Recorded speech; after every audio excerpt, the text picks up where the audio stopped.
Malcontent News is a team of journalists, activists, and researchers with three key missions. A commitment to show an unfiltered view of the before, during, and after of key events, live, as it happens. To defend the First Amendment using our rights of a free press. And to amplify the voices of underrepresented individuals including Black, Indigenous, persons of color, and the LGBTQIA+ community. Our team is committed to seeking equality for all and holding those in power accountable. The easiest way to support Malcontent News is to bookmark our website at malcontentnews.com, like and follow us on Facebook, subscribe to us on YouTube, and follow us on Twitter, Twitch, Instagram, and in the Google News app. To provide financial support, you can become a patron, make a one-time donation through Venmo, or link your Twitch account to your Amazon Prime account and use your free subscription to subscribe to Malcontent News. Thank you for supporting independent journalism and for being a malcontent.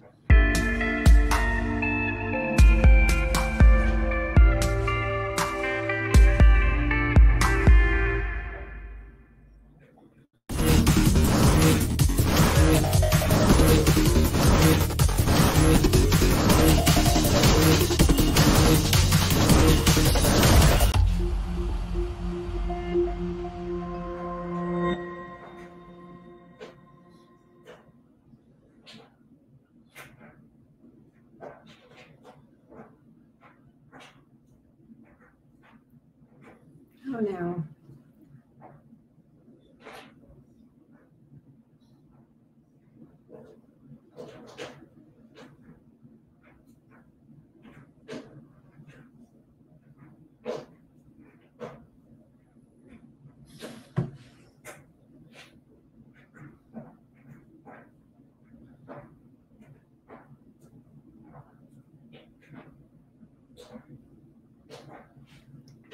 Sound. I can't hear you.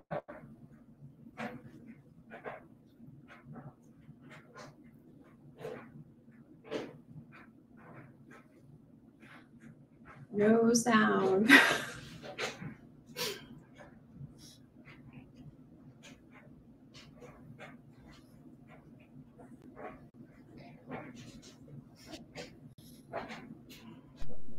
I know.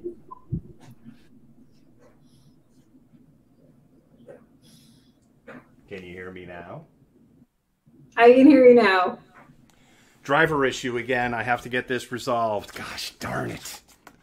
Notice I never touched the mute button. Not a mute issue. It was the second time this driver's done it. Hey, anybody work at Blue Yeti? Fix your friggin' drivers. They're starting to tick me off. Let me start all over again, because I had a great friggin' intro going. Hello, and welcome to another edition of Malcontentment Happy Hour. Today is Saturday, January 6, 2021. We are having a special happy hour on Saturday because Thursday we were covering a live event. And then I said, let me bring in my amazing co-host, Jennifer. And that's when I took my eyes finally off the camera to find out that nobody could hear me. Jennifer, how are you doing this evening? I am pretty good. A little tired, but pretty good. Got some company. You do? You have some puppy company in your love? Can you tell us a little bit about that possible undocumented malcontentment news worker in your lap? So her name is Tyla, and she's 13 now. We got her from the Humane Society in Tacoma when she was 10. And she's pretty sweet most of the time, but sometimes she wants to bite your face off because she's a Chihuahua. So, yeah. Malcontent News loves senior dogs, and we also believe in adopt, don't shop. Yoda, and Yoda will be appearing tonight, so we are going to be having both of our dogs on the show tonight. Yoda will be appearing a little bit later. We adopted Yoda when he was 8 years old, and Yoda is 17, and he is waiting for his grand appearance in the green room. Jennifer, we want to go ahead and we'll get started with the land acknowledgement. Okay.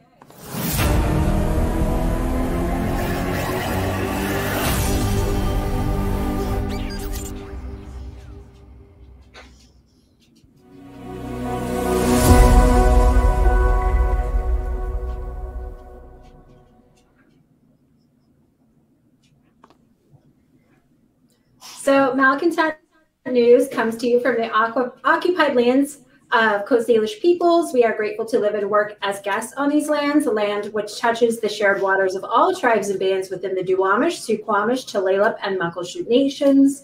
This land acknowledgement is but one small gesture in the ongoing process of working toward repairing and sustaining relations with Coast Salish lands, waters, peoples, and their other than human kin.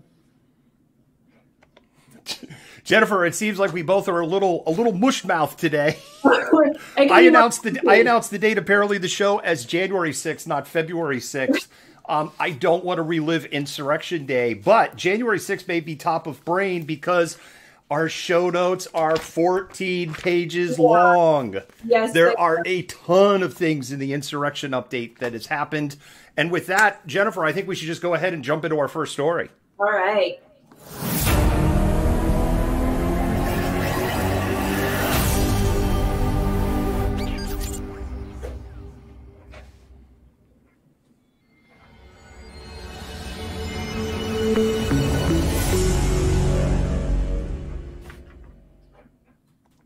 And before we dive in and start talking about our first story, there's a couple of things I want to ask you to do. If you want to go ahead and support us, the easiest way to support us is to share this stream. If you're on Twitter or Periscope, you can retweet it out. If you're watching us on Facebook, you can literally share this, whether you share that to a group or share this to your personal wallet. You can also start a watch party.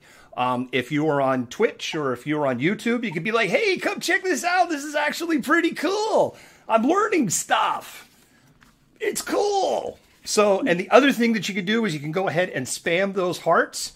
If you are on Twitter, Periscope, or Facebook, by spamming those hearts, yeah, fine. You mess around with the Facebook algorithm and the Twitter and the Periscope algorithm. But it also lets our mods and admins know that you really appreciate all the hard work that they do, as well as Renee, our field producer, Rashi, our editor, and Boomer, our researcher, because everybody here works really hard, and just about every here is only paid in hearts. I wanted to get that little plug in before we kind of start talking about a heavy topic, Jennifer. Mm-hmm. So we covered this on Monday. And what's happened is a lot more information has come out, and there's a fair amount of confusion that is still lingering around this and what's coming out. But the one thing that we have concluded is I'm pretty sure literally nobody is happy about what happened on Sunday, from all the way over to the far left activists, all the way over to the chuds. I don't think there's a single person that right now is happy with what happened in Olympia. No, absolutely not. It's been a bad situation all around, and I think people are really looking for some answers as to the reality of what's going on or what actually happened. Yeah, and if our mods and admins, we had provided you a link to a story that we had written that kind of really went in depth, that we researched that out. You can go to malcontentnews.com. Mods and admins, they'll drop a link straight to that story that we can go ahead and cover into that. But let me try to unpack some of what happened of what we've learned what happened on that night. So a group of activists on Saturday bought rooms for 17 rooms to house approximately 35 unhomed individuals at the Red Lion Hotel located in downtown Olympia. On Sunday, as word got out that this was going on Sunday, some reporters came in. They came in at about noon, so about an hour past checkout time. Basically, they reported, Jennifer, that there was about a dozen people just kind of chilling in the lobby of the hotel. Everything looked calm. There was nobody at the front desk. Look, I've stayed at Red Lions before. It's not uncommon to kind of walk up to the front desk and there's no one there, right? Could be in the back room, but everything appeared calm. Activists have said that they were working on paying for the next night and working on collecting those funds. Something between noon and 6 p.m. went totally sideways. And there are a ton of narratives on what did or didn't happen. And it doesn't seem like the truth is getting fully unpacked. What we do know is this, that the hotel staff called 911 at about 6 o'clock at night and said they had locked themselves in a basement room, that armed people had taken over the lobby. There are reports that they were using mattresses for barricades and they had blacked out windows. Now, what we've heard from eyewitnesses, including reporters who were there, nobody reported blacked out windows, for starters. So it's like, I don't know. Yeah. And there are accusations flying back and forth that the hotel staff was either grossly exaggerating the situation in the lobby or completely making it up. Take your pick. This ended up with the SWAT team showing up, them closing off Capitol Avenue, and doing a room-by-room sweep of the hotel. 7 people were told were arrested that evening, and the unhomed people were thrown out after thinking that they were going to be housed in there. Activists were saying what they were trying to demand was there was FEMA money that has been made available by the Biden administration, but the money's just been made available. And they wanted to force the hand of the Biden administration to continue to pay for those hotel rooms, with activists saying that despite the fact that Olympia is providing trash dumpsters, porta potties, sanitary stations, between the cold, the rain, the mud, and rats in the unhomed encampment that is actually pretty close to this hotel, the situation there was untenable. Yeah. And there's like a lot to unpack in this story. And again, all of this is in the news story that we have on our website. Then the fallout started coming, Jennifer, because what we've learned since is local homeless advocates, including people who've been working with the unhomed for 10 years, and this is why I say, like, nobody's happy. They're outraged because what they're saying is they have been working with the city, for instance, to stop sweeps. One of the demands of the protesters was no more sweeps in Olympia. Local activists are saying there hasn't been a sweep in Olympia in 2 years. We didn't check the veracity of that. If that's not true, let us know in the comments with a link. Trust but verify. If you can prove it with a link, put it in there because we certainly want to know. But we couldn't find anything to invalidate that claim. So one of the things activists are saying is a bunch of claims and demands were being made, but it's like no one ever talked to us on what people really needed. The second thing that they brought up is there were unhomed people in there that are saying, we didn't know that this was going to be like this direct action standoff thing. We would have never gone in there in the first place. And some of the unhomed that were involved, quite frankly, feel like they were pawns. It's this bigger game. And some of them ended up arrested. There was accusations where activists who were arrested had hired attorneys defending them, while unhomed people had to rely on public defenders. Now, we don't know. We know 3 people are still in jail, but we don't know because there was an update on the story, but we don't know which of the people are still in jail. And there's some people, as I understand it, that are facing some very serious charges. Yeah. So, I mean, it sounds like, it almost sounds like it was a well-meaning plan that went horribly awry because it lacked perhaps, I don't know, the right kind of organization. I don't know, but it's really problematic to know that there are unhomed people who were potentially pawns in some larger thing at play, because as we saw last week, there were women and young children there. So I think this is something that's extremely important. It's extremely important that we get to the bottom of this and figure out what was going on, and then figure out, how, I guess, better to help those unhomed people that were potentially arrested and are still in jail as a result of this, and to just kind of find out the whole story of what went down and who needs to, I think pay is the wrong kind of word, but who needs to have some kind of repercussion for what actually happened. And I agree with that, right? Because we look at, say, like the insurrection, right? And we look at people on the political right going, being canceled, right? It's like, no, there's consequences. When you do bad things, there are consequences for bad things. Even if you think that you're doing something for altruistic reasons, if people are like, no, it wasn't altruistic. And if we unpack this on who's unhappy, the people that organize this are very unhappy because they feel that it's all being misrepresented, and that they are being portrayed and painted as bad people that did this.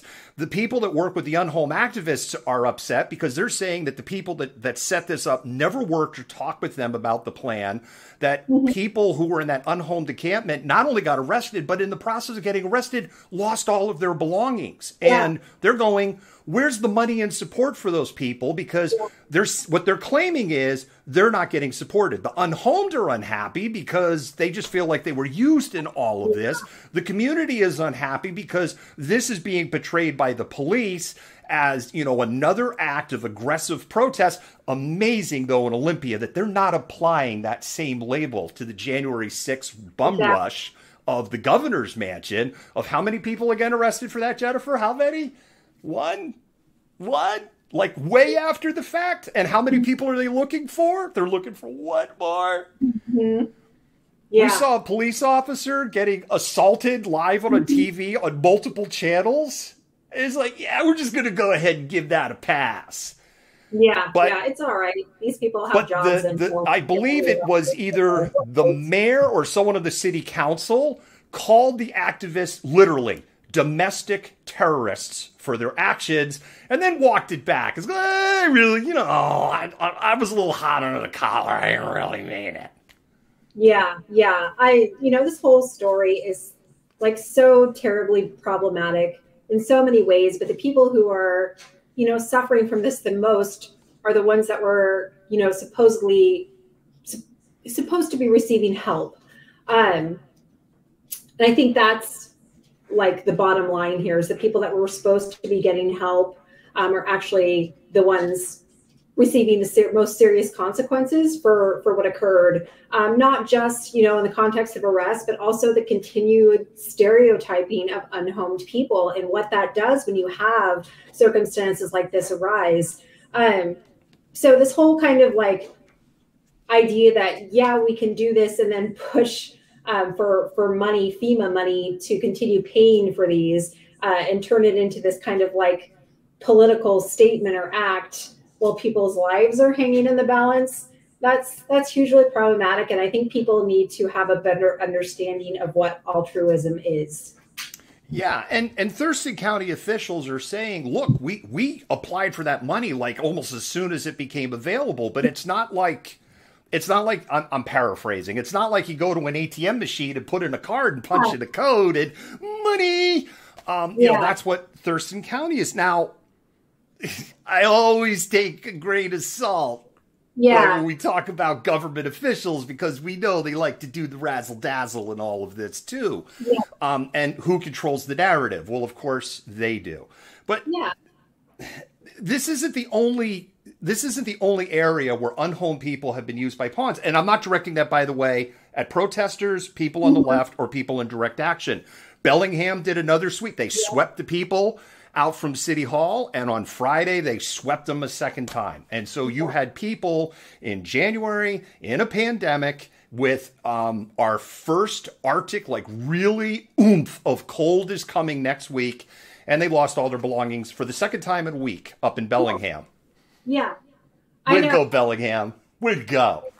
That's what I think is most concerning to me is that you have children and families and just anybody really that's out on the streets right now without any possibility of shelter. And we have this huge cold snap coming again this next week. And then you have situations like this that are, portraying unhomed people again in a negative light. And you have to wonder, we're in the middle of a global pandemic. Resources are short, or so they say, even though they're investing tons and tons of money in the quote unquote homeless problem with nothing to show. And so again, we're going to run into a circumstance where it's dangerously cold outside and people have nowhere to go. And Barb at Ground Level News reported they did a abatement. That's apparently what they call it in Utah. It's a lovely word for sweep, abatement. Yeah. They did an abatement at Camp Last Hope. They did put up notices, and we've been following the story, Malcontent News. We've been sharing a ton of Barb streams. We've been trying to amplify the voices out of Salt Lake City because they don't get a lot of coverage there. And we love the work that Barb does, and not just as a streamer, but her activism work that she's been doing with the unhomed community there. You think about being unhomed in Olympia or Seattle or Bellingham in January. Try Salt Lake City on for size in January. Yeah. Like, and they came in after agreeing. First, they put up notices for the sweep. Then it was announced that activists in Salt Lake City had come to an agreement that they would find places for everyone, and they would do like this slow wind down of I say slow in the sense they're not going to come out and sweep everybody out in an hour. And when they couldn't find places for everybody, they just went ahead and swept the place anyway. Yeah, I know. And I think, you know, we talk a lot about these continued sweeps and the stigma surrounding people that are unhomed, but this stigma and like, you know, authorities are reliant upon this continued narrative that reinforces these stereotypes because it allows for the justification of things like sweeps and the arresting of unhomed people and the thrashing of belongings and all of these things. And so we see this throughout history with various, you know, populations. And so I think like the way you start to dismantle this is by forcibly disrupting these stereotypes and calling them out when you see them and finding different ways to talk about this. So it becomes normalized to not reinforce those stereotypes and allow for that justification. Yeah, Malcontent Liberty is telling us that at Bellingham, after the police did the sweeps and Unhome were trying to go and find beds, there were no beds for them up there. So they were literally just on the street after they got their stuff thrown out. Mm-hmm. And there's another comment down there in California at Venice Beach. Look, if I had to be unhomed, I have to admit, like that would be on my A list. And, you know, they do a very similar tactic apparently there that they do in Seattle, which I call it whack-a-mole, right? We're going to go ahead and clear this encampment out, but they're just going to convalesce somewhere else. And of course, we've seen that, you know, great. Cal Anderson looks great. Problem solved. He didn't solve anything. No, it's not being solved. It's just being like swept under a rug or have a Band-Aid stuck over the top of it. So it assuages, you know, any of these public concerns people have about their safety in the context or in relation to, you know, these unhomed people that have all these issues because these stereotypes are continuing to be tossed around. So again, I mean, to start dismantling this, we need to be more aggressive in taking apart these stereotypes and not letting them be normalized so they're used as justification to continue this kind of stuff. Yeah, the biggest thing I would say, and I'll close on this, Jennifer, to the activist community, do not let the failures of federal, state, county, and local officials fall at the feet of the activist community for the unhomed and for Black Lives Matter and for Antifa protesters. Because you're just trying to clean up their mess. Like in Seattle, what we've seen, Jennifer, is many of the people that were involved, say, in protest movements 3 or 4 months ago have moved on, a lot of them, into homeless advocacy and mutual aid, because that is where the greatest need is. And we know, because we had this story that we reported on that was also in the Seattle Times, that the Seattle Police Department were telling unhomed people, hey, go over there, there's mutual aid. And then literally tearing down the mutual aid tents after sending the unhomed people there. Yeah, no, and I think this is partially why, and I'm going to say it again, why Colleen Echo Hawk is such an appealing candidate for mayor for Seattle, because of all of the work and experience she has in homeless advocacy. So I think she's an interesting candidate to keep an eye on as we move closer to that. And I agree with that. And Jennifer, I don't know if you saw this in the comments. More of our emotes are on. I'm seeing some of our Twitch emotes in there. I'm seeing the M News emote. So even though I only got the email that yours was approved, it looks like more of the emotes have been approved. So if you're on Twitch, I think if you become a subscriber, you get access to some cool emotes that we had designed by Rosa. And Rosa, thank you so much. Jennifer, we're going to do a brief pause for the cause, and I think we'll go to the next section. Hi, Malcontents. I'm David, the Malcontent, and I'd like to talk to you for a moment about supporting independent media. When you support us, you help us bring the before, during, and after. You help us defend the First Amendment. You help us amplify BIPOC and LGBTQIA voices, and you help us hold leaderships at a local, state, and federal level accountable. None of this would be possible without support by viewers just like you. When you become a patron for as little as $5 a month, you help buy technology, safety equipment, and help cover travel expenses so that we can continue to bring you news that you trust. If you can't become a patron, you can do a one-time donation on Venmo, and your dollars will go to the exact same causes. With your continued support, we can continue to amplify BIPOC and LGBTQIA voices while showing the truth on what is happening in the world around us. Once again, thank you.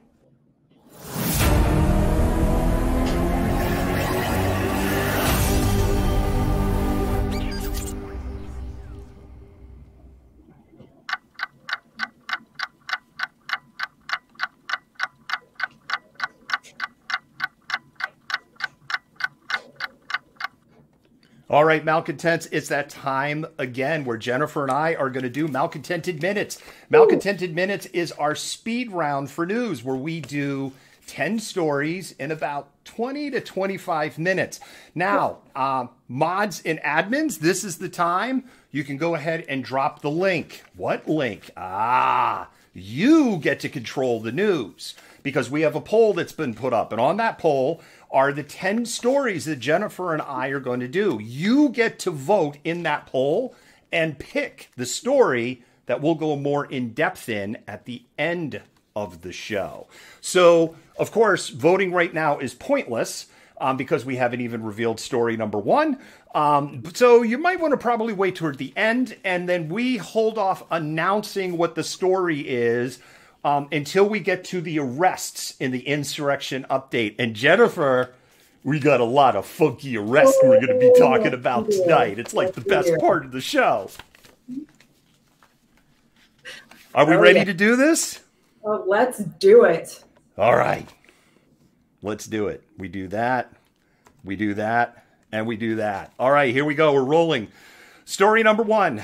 We're back to the town of Hazeldale, Washington, where police have shot another black man under questionable circumstances for the second time in 3 months. There are literally no details that have been released at the traffic stop that went wrong involving 30-year-old Genoa Donald. I hope I'm pronouncing his first name correctly. Thank you for your patience if I got it wrong. Of Vancouver, Washington. 4 officers were involved, with one reportedly firing their gun. Genoa is reported to be brain dead and on life support with no hope for a meaningful recovery.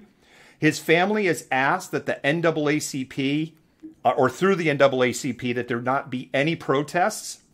In October, Kevin Peterson Jr. was killed by a drug task force, where multiple videos shot have now raised serious questions about the police account version of events. Both shootings are now under independent investigation in accordance with Washington I-940. Yeah. Jennifer, go ahead and unpack this for us. So we were talking a little bit about, before the show got started, about what kind of demographic tends to populate that particular area. And I was telling you, my oldest child actually lives down there. And I lived down there for some time when I worked with racehorses. It is a heavily white, fairly conservative area. In September, I went down to visit a friend in that area. There was a huge Trump rally. There's a lot of far right-leaning people there. So this is extremely problematic, and I am very interested. We can't make too many assumptions right now because we don't have that much information, but it does not sound promising, and I'm interested to kind of watch and see what comes out in the next few days. Yeah, one of the things that jumps out at me, Jennifer, is that most police officers will go through their entire career without pulling their service revolver. Yeah. 2 police shootings essentially fatal in 3 months in a relatively small community. Yeah. All right, that's time on that. Jennifer, we'll go ahead and start the clock, and you've got story number 2.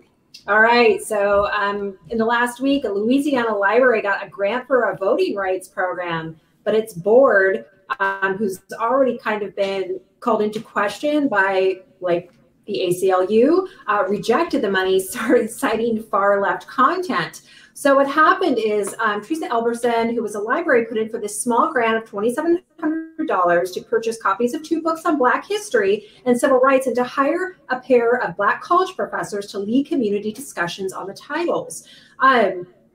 So what it was doing is talking about this kind of ongoing struggle for voting rights. And so it was supposed to like open up larger dialogue about Black history and civil rights more broadly. But the board was like, no, we're trying to reinstall library neutrality and not, churn out information or support things that are too far left or too far right.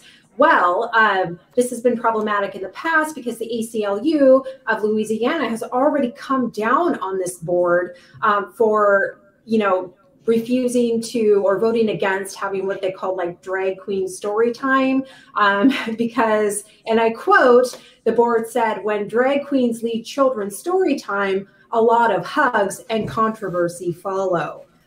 So the librarian that received the grant and wanted to implement this program has resigned, and the board again is in trouble with the ACLU because they're basically trying to guise their own racism as neutrality. Yeah, it's exactly what it is. And the other thing is you bring up the issue of transphobia that's going on there. That is a topic that I am actually, Jennifer, we talked about it before the show, that I am really steamed about. Yep. And we're going to close talking about transphobia tonight. Thank you for bringing us that story. Mm-hmm. Do better, Louisiana. Yeah. All right. Our next one takes us to story number 3. And story number 3, Chicago restaurateur Robert Magiette, I hope I'm saying your name, Robert, and thank you for your patience if I'm not, was driving his car when he saw a lone tamale vendor shivering in the brutal January cold of Chicago. He made an impulse decision, made an offer that she couldn't refuse. He bought out her entire inventory of tamales right there on the spot. And then he got another idea, and he called out on social if anybody knew about any other tamale vendors that were out there that he could buy out.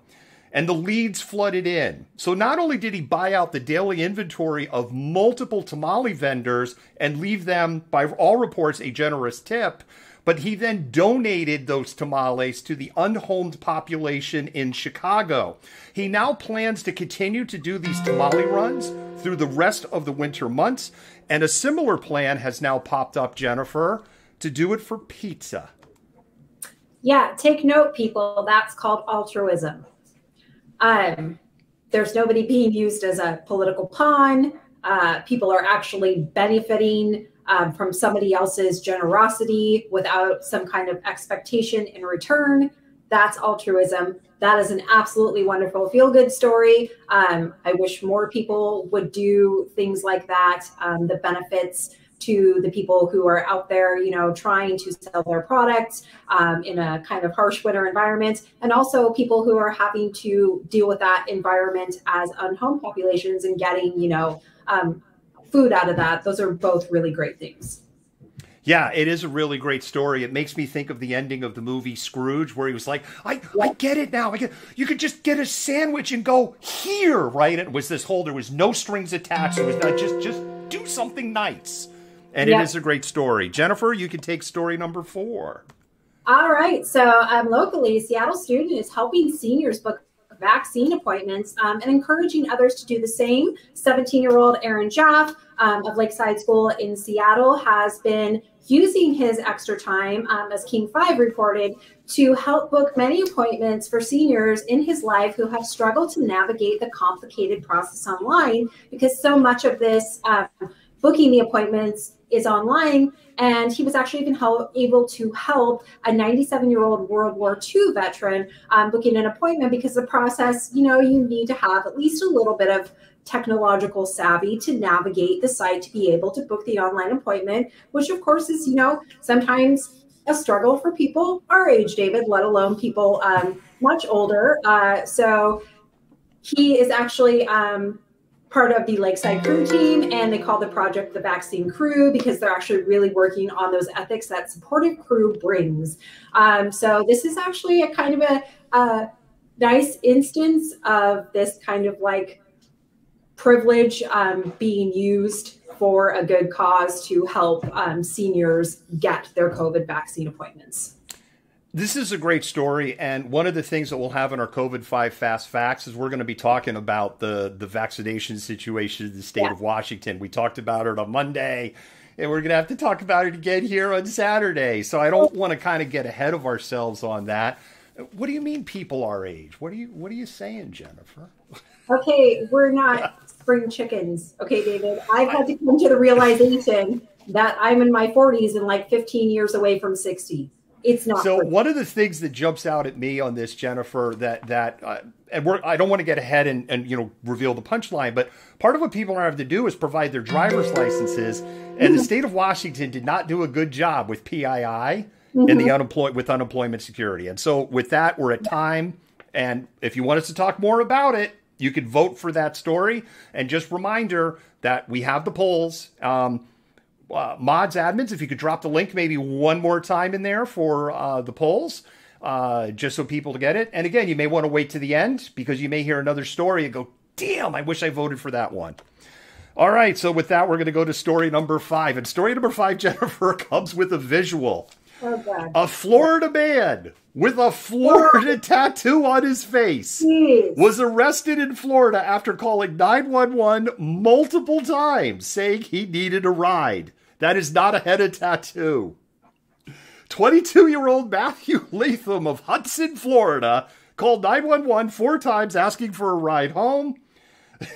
On the first call, Latham told 911, I fucked up. This is written. I'm trying to find a fucking ride home.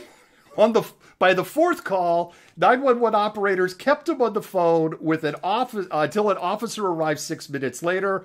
Pasco County Sheriff's deputies arrested the man and gave him a ride to jail for misuse of the 911 system and marijuana possession because apparently marijuana is still illegal in Florida.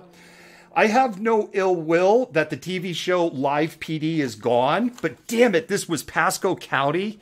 Jennifer, this would have made fabulous TV. I'm still stuck on that Florida tattoo in the middle of his forehead. That's a lot. Yeah. What was in that weed is what I want to know.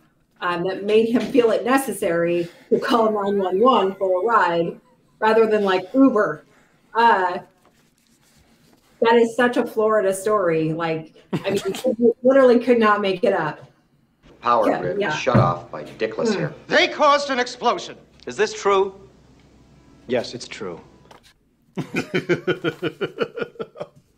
All right, Jennifer, let's go ahead. We'll pull you up, and you can start story number 6. Oh, this is kind of like cheesy gossip celebrity stuff, but because A-Rod used to play for the Mariners, it has a little bit of a local connection. So A-Rod is in the midst of a controversy a little bit with a reality TV star. Is denying that he actually cheated on J-Lo, Jennifer Lopez, with a Southern Charm, is the name of the show, I've never seen it, star Madison LaCroix, who claims she's been inconsistently communicating with the engaged baseball icon. Now, LaCroix has already made news because she had a relationship with Jay Cutler, who is a mediocre quarterback.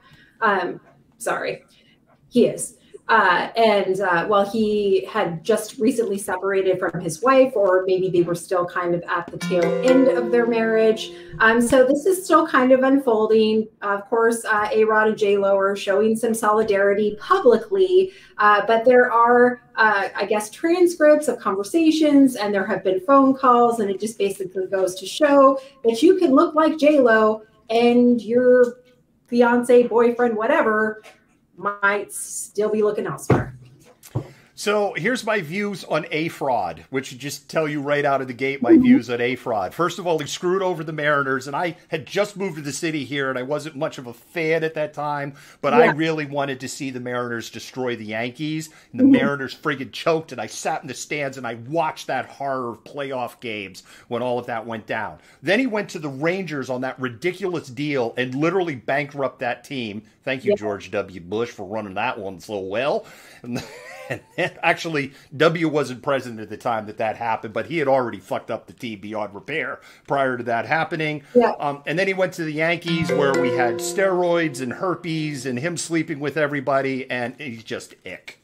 Yeah, he is ick. And yeah, this is just like, I don't care. I mean, whatever, but it's not, there's usually not innocuous or benign intent behind contacting another woman, and especially an attractive reality star woman, while you're engaged to what purpose is there behind that communication? Was he offering her advice on fame and celebrity? So I'm just like, whatever. You can maybe he was getting relationship advice from a certain Texas police chief who is now in jail. Yes. And Tiger Woods. Doesn't he hang out with Tiger Woods? I think he does. Yes. All right, we're going to go ahead to story number 7. Florida. You're the gift that keeps on giving. Apparently, it isn't that hard to fire a police officer if misconduct involves another police officer, Jennifer. Then it can happen real quick. David Hernandez of Longwood, he said Longwood, Florida was fired after mocking a fellow officer about her fears of catching COVID, hugging her against her will, and touching her personal belongings. An internal investigation found that Hernandez was, try to contain yourself here, Jennifer, not fully forthcoming and not truthful, really, in his statements on the interaction with the other officer. Hernandez is really screwed up, Jennifer, because he's had 16 years on the force. He was just 4 years away from that pension money train. The police union, interestingly, has no comment on the ongoing arbitration. The woman officer involved elected not to press charges against Hernandez. You could get to unpack this shit show. It's all you. First of all, some guy hugging me against my will, I don't care if you're a coworker or not, you're going to get a knee to the groin. Second, that's both borderline harassment and sexual harassment.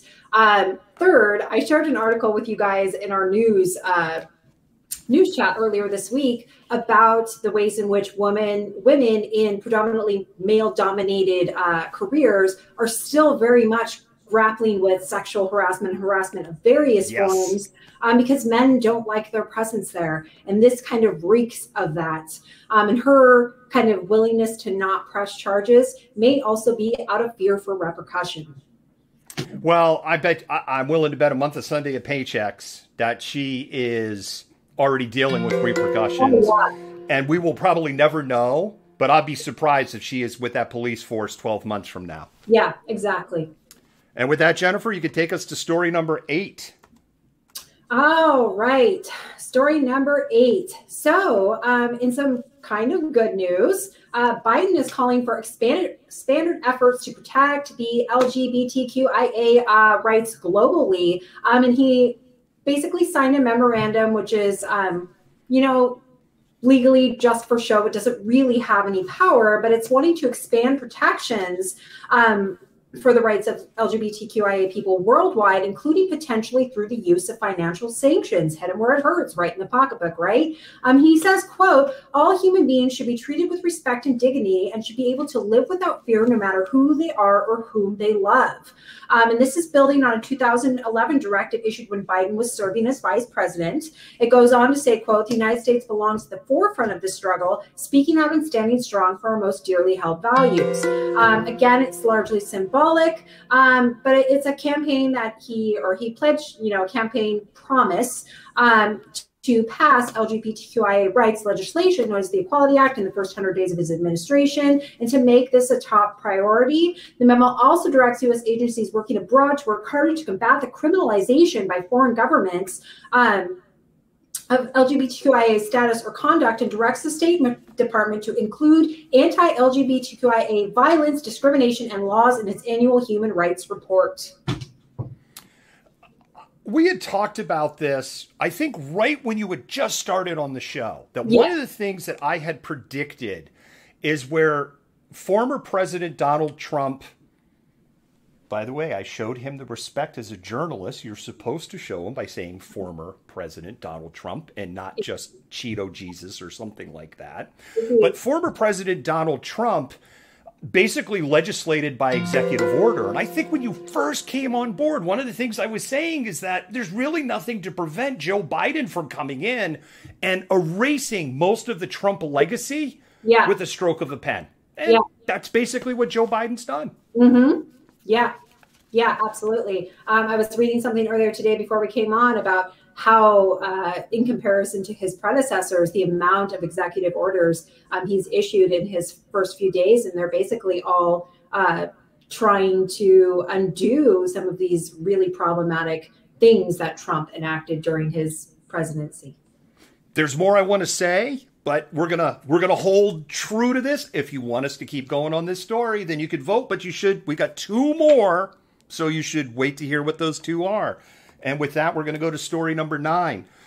New York State has repealed a 1970 law that was created as an anti-prostitution measure that was heavily abused, particularly by the New York City Police Department.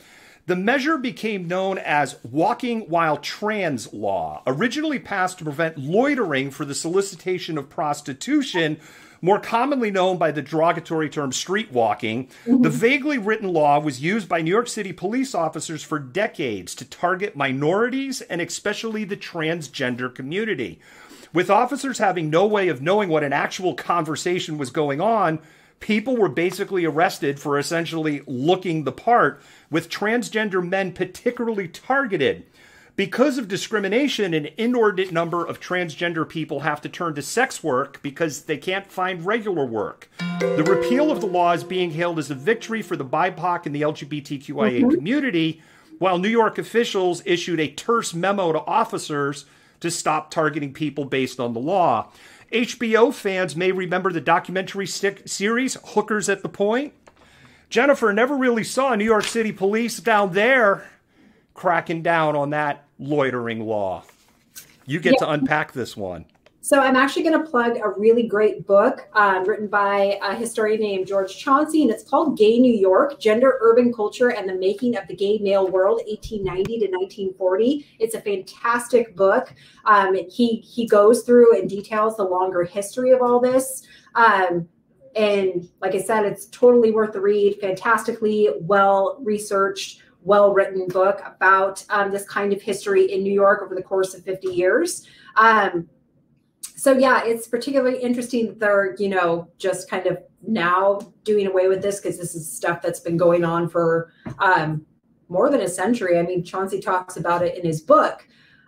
So yeah, the fact that, this consistent targeting of trans people is still an ongoing problem just shows how ingrained gender stereotypes are in our society, and how people are so attached to them and just kind of very unwilling to do away with them, because there are so many people, particularly those of a certain age and I guess racial demographic, that fear change. I don't know.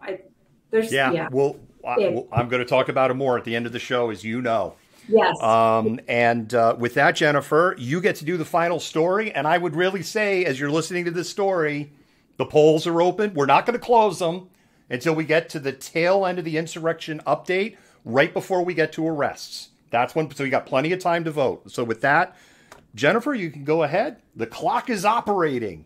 So, of course, tomorrow is the Super Bowl, and it is the Tampa Bay Buccaneers against the Kansas City Chiefs. But a Native American rights group is planning a protest on Sunday, urging the Kansas City Chiefs to retire the team's name and stop fans from using an in-game tomahawk chop ahead of the Super Bowl in Tampa. So Alicia Norris is the co-founder of the Florida Indigenous Rights and Environmental Equality. It's called FIRE with 2 E's. and is one of the people leading the demonstration set to take place near Raymond James Stadium, where the Chiefs will play the Bucks for the championship. And so she says, quote, "The indigenous people of this land have already had a mass genocide approach with regard to their culture and its way of living." And she goes on to say, "And when you further dehumanize them and objectify them, it just kind of falls in line with the extinction of who they are." So a historian by the name of Patrick Wolf wrote this amazing article called "Settler Colonialism and the Elimination of the Native," and he talks about the multiple ways in which genocide was committed against Native peoples by white settlers. And it's not just physical erasure, it is cultural. And this is part of what they're arguing is this is part of that cultural erasure. And it reinforces, again, problematic stereotypes that justify the consistent erasure and just kind of like brushing aside of Native peoples. Yeah, whenever we like, and I'm sure we probably will see some comments. If not tonight, we will probably see it after the show for sure. Afterwards, right, with people going, "Well, what about the Seminoles? And what about the Blackhawks? And what about the Seahawks?" Right, and it's like the Seahawks worked with the natives people when they came up with the iconography and got their blessing and approval. The Seminoles are supported by the Seminole, right? The Blackhawks, it's a little more complicated, but the nations that are involved with that are, you know, approve of the mascot and the story behind it. And there is like this legitimate, this is an honor and out of respect.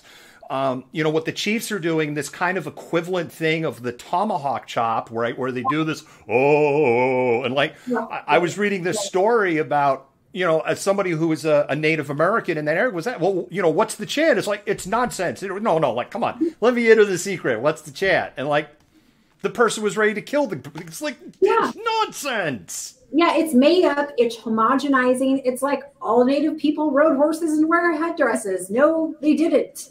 All Native peoples were warriors and had tomahawks and shot bows and arrows. No, they didn't. It's this very homogenizing effect that continues to perpetuate these ongoing problematic and harmful stereotypes that for some reason white people, particularly white men, do not want to let go of. Yeah, exactly. All right, Malcontents, you could go ahead and vote for your favorite story, and Jennifer and I will work. Oh, that was beautiful. It bounced right off the lens. I finally got one. Yes. Great moment in Jewish sports history. And you get to pick the story that you like the most. We're going to do a little pause for the cause, and then we're going to go into our next segment. Black Coffee is a hub for communities and a hub for meeting people, making friends, and understanding. What Black Coffee is to me is a place to actually call home, a place where Black youth will feel welcomed, where Black families will come and feel like they're at home. What we're trying to build is more than just coffee. Community is something that we do naturally. We know who's in the community, we know what the deficits are, and we're trying to fix that. We want to bring people together. My hope is that the phrase grounded in excellence shows up everywhere and that it becomes a movement. I'm looking forward to hanging out at Black Coffee with my friends and feeling safe. Black coffee to me means opportunity for people like me and my other friends and family to come here and do homework safely and hang out and stuff like that. That is happening. It is happening. Black Coffee Northwest is located in Shoreline, Washington on Highway 99. They're on the west side of the highway. They're open Monday through Saturday, so they won't be open tomorrow. They have been shifting their hours around, so I always tell people, look on the Facebook page or look on their website, because we don't want to have people go up there and then leave with tears in their eyes because they're closed. Jennifer, they have amazing coffee, and of course, you know I got to call it out. Get the potato scone. Yes. This also seems like a good time for us to do our kind of shout out to Black History Month. Yeah, absolutely. If you want to, you can go right ahead.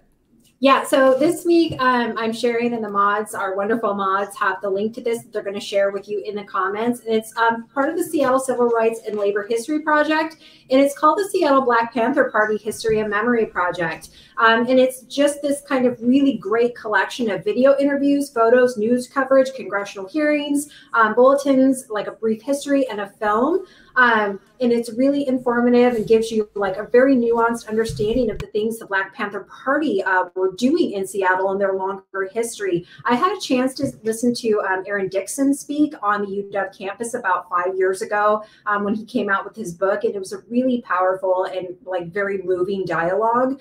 So I urge you guys to take a look at all of this, watch some of the interviews, go through the news coverage, and learn a little bit more about the Black Panther Party, because a lot of times they're often portrayed in a negative light as antithetical to what MLK stood for, when it's really not. And they did a lot of really great things for the community. So I hope this is a very useful resource for some of you, and you got something good out of it. Jennifer, thank you so much for sharing that. Really appreciate you bringing that to us. And I really like what you're doing for us on Black History Month. If you're not familiar, we had talked about this on Monday because that was February 1st. Jennifer and I both felt that as white allies, we have no business standing up here and doing educational pieces around Black History Month because we're not Black. And so what we're doing instead is highlighting pieces that you can go out and watch, read, learn from to learn more about Black history on your own. Everybody say hi to Yoda. Yoda, say hi to everybody. And we're going to go ahead and roll to the next segment.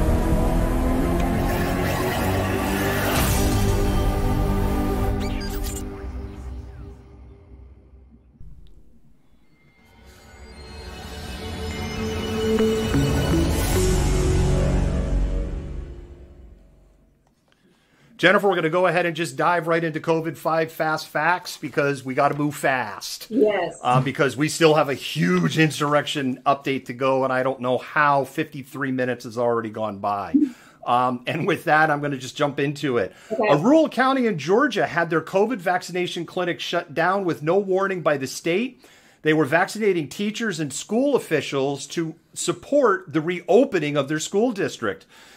The county was vaccinating the staff out of turn based on the guidelines that were set up by the state of Georgia. And that resulted in the state moving in, confiscating all doses of the vaccine and shutting down the clinic. The clinic was just given a small supply for doses to support several hundred people who would already have had their first doses in the clinic. They will not get any more doses for 6 months.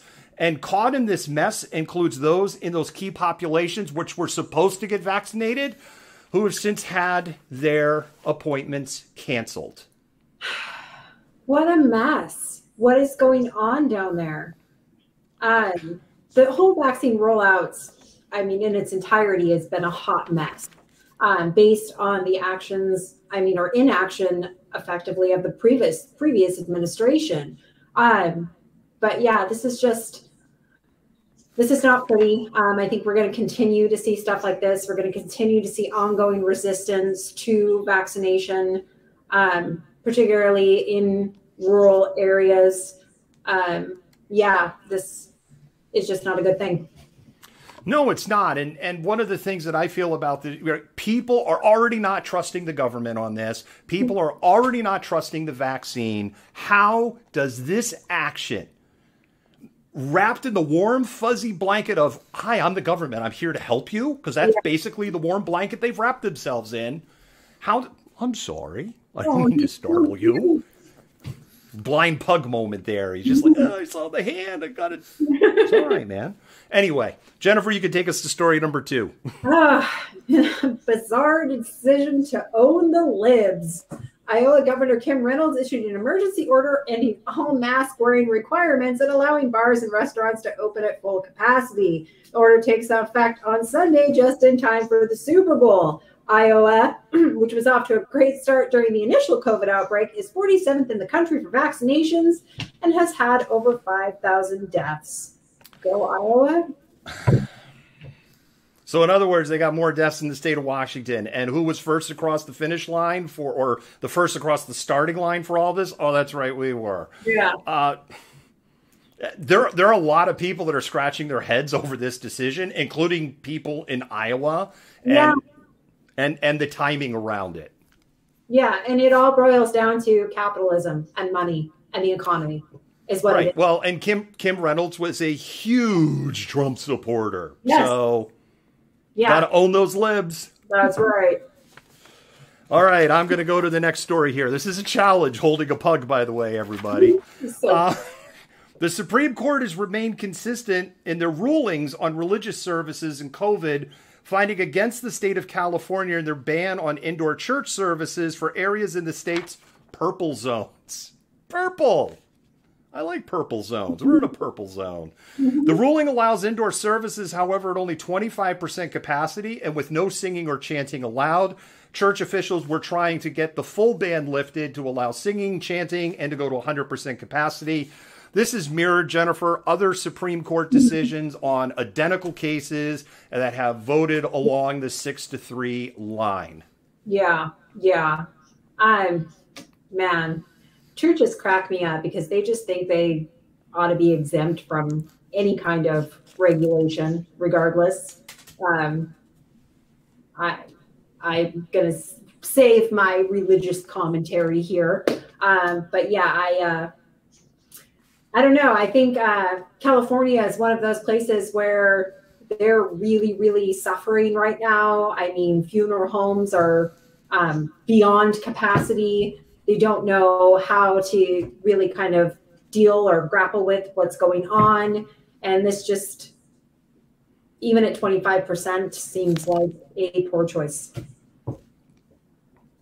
And you can go ahead and do our next story.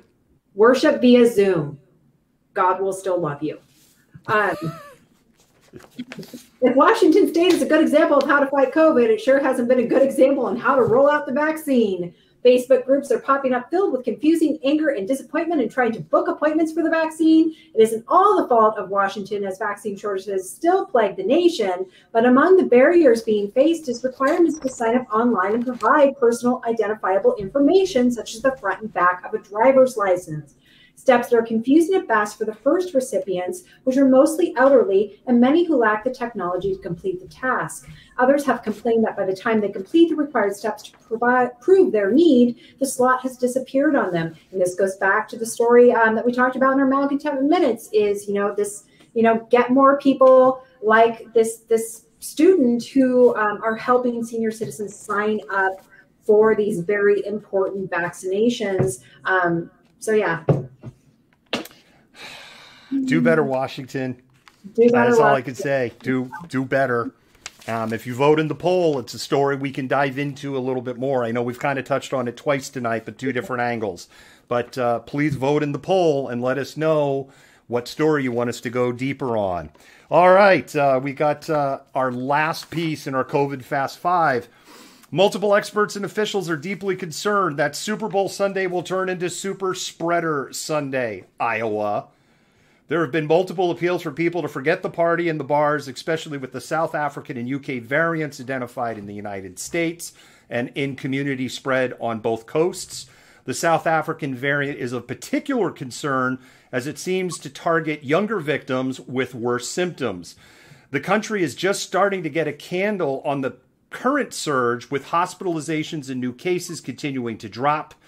There's no need for celebration, however, because at our current pace of vaccination, Jennifer, we'll have herd immunity in 7 years. Maybe. I mean, that's if people still, I feel like we're just going to get stuck in this cycle because people don't want to wear masks, and you have people like the governor of Iowa are like, screw it, just forgo all of that stuff. And we're just going to keep continuing to have the resistance to the vaccine, weird government intervention, the poor rollout, the requirements to get a vaccine. It's a hot mess. That's the only way to describe it. And just a reminder, April 20th, we're going to hold Joe Biden's feet to the fire. Yep. April 20th, Papa Joe, we're going to hold you accountable on that promise. And with that, I think we're just going to roll right into the insurrection update. Oh boy, there's a lot.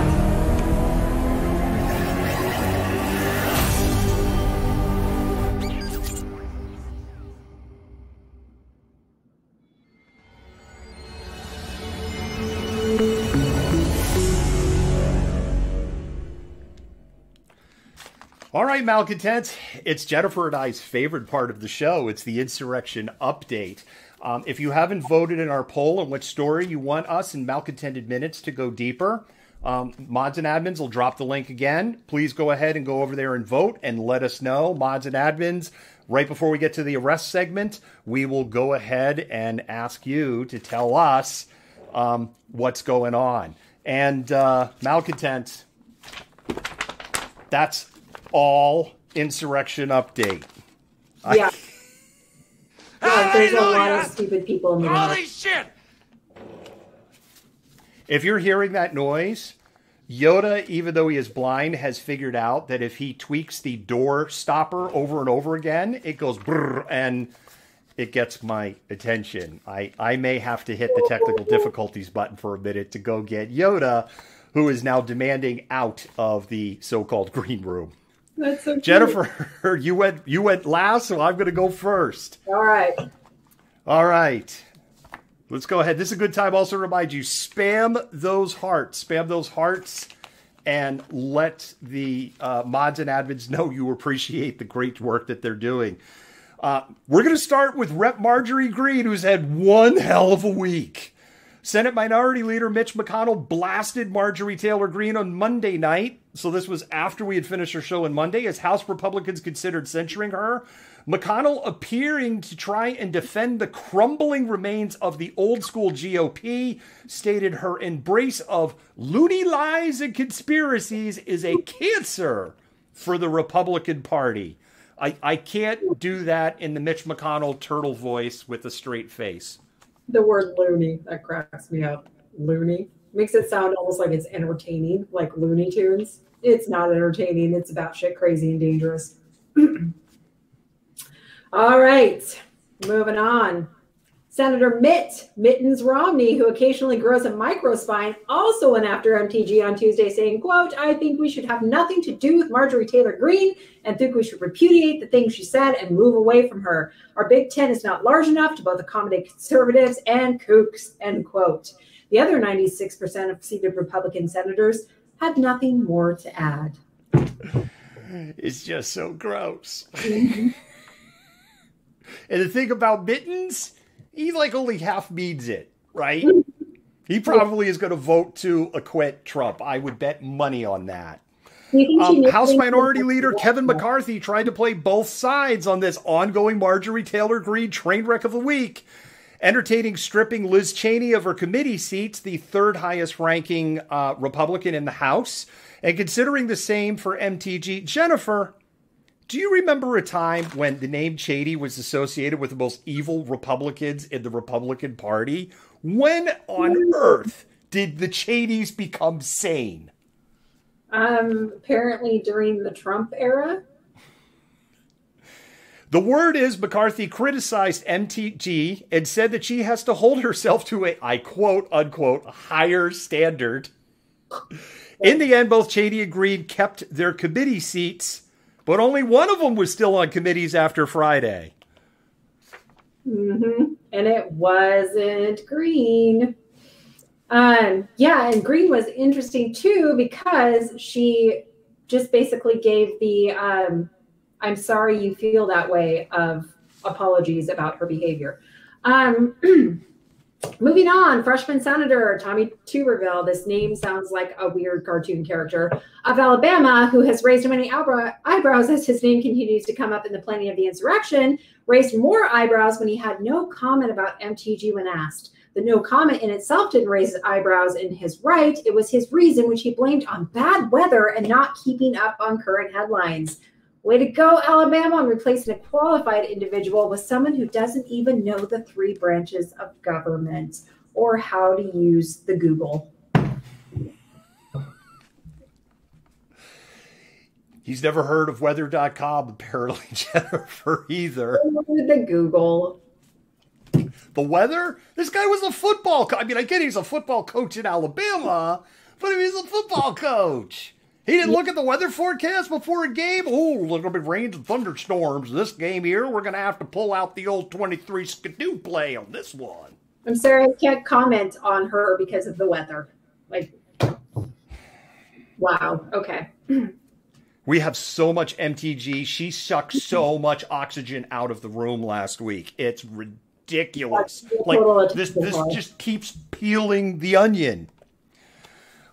Cue the false moral equivalency. Representative Nancy Mace of South Carolina, who in her first couple of weeks in Congress looked like she was sane and rational, went on the defensive to protect MGG, saying there are crazies on both sides. And when she was talking about crazies on both sides on Tuesday, she then doubled down on that statement and called out AOC's accounts of events during the insurrection, stating they were fabrications, stating how her office is in the same part of the Capitol complex on the same hallway as AOC's, and that her account of being fearful is just all BS. But Jennifer, there's one problem.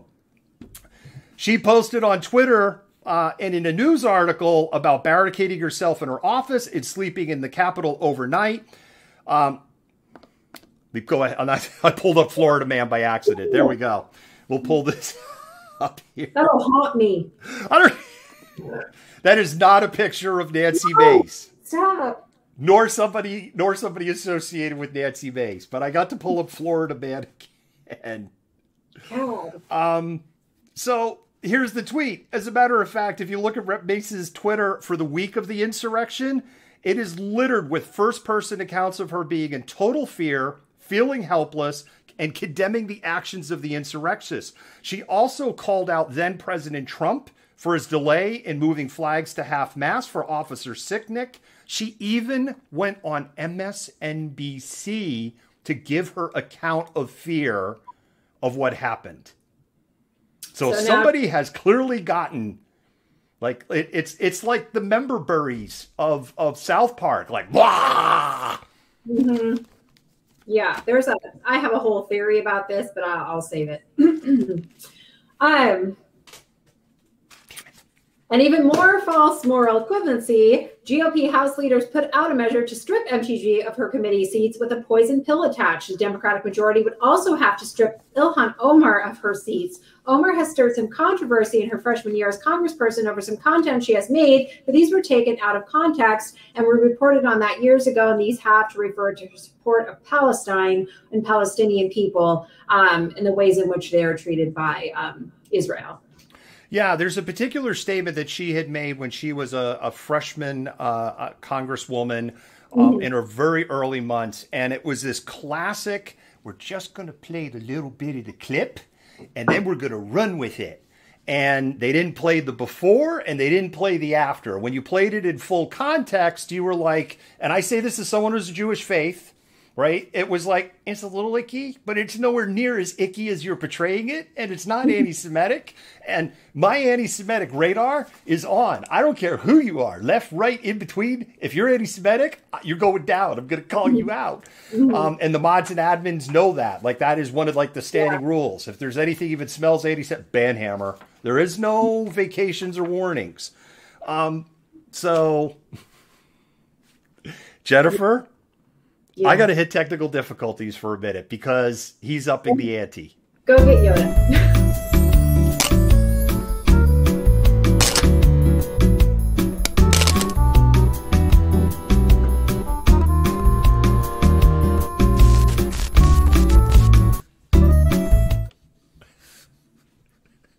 Oh.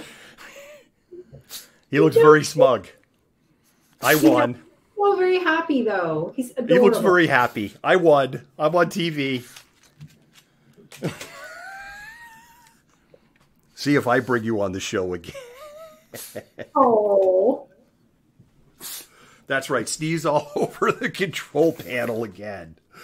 All right, Jennifer, it's your turn. I get to do this one-handed now. Oh, okay. With MTG sucking all of the air out of the room and keeping a fair amount of attention off of former President Trump and his looming impeachment trial, the motion to remove both of them didn't pass. So House Democrats and 11 Republicans voted to remove MTG on Friday from her committee assignments, including one in education, where she could teach the youth about the Jewish space lasers or some shit. And the MTG temper tantrum was about as epic as you would expect, equally as epic as her "I'm sorry you feel that way, no accountability" apology that she gave prior to her removal.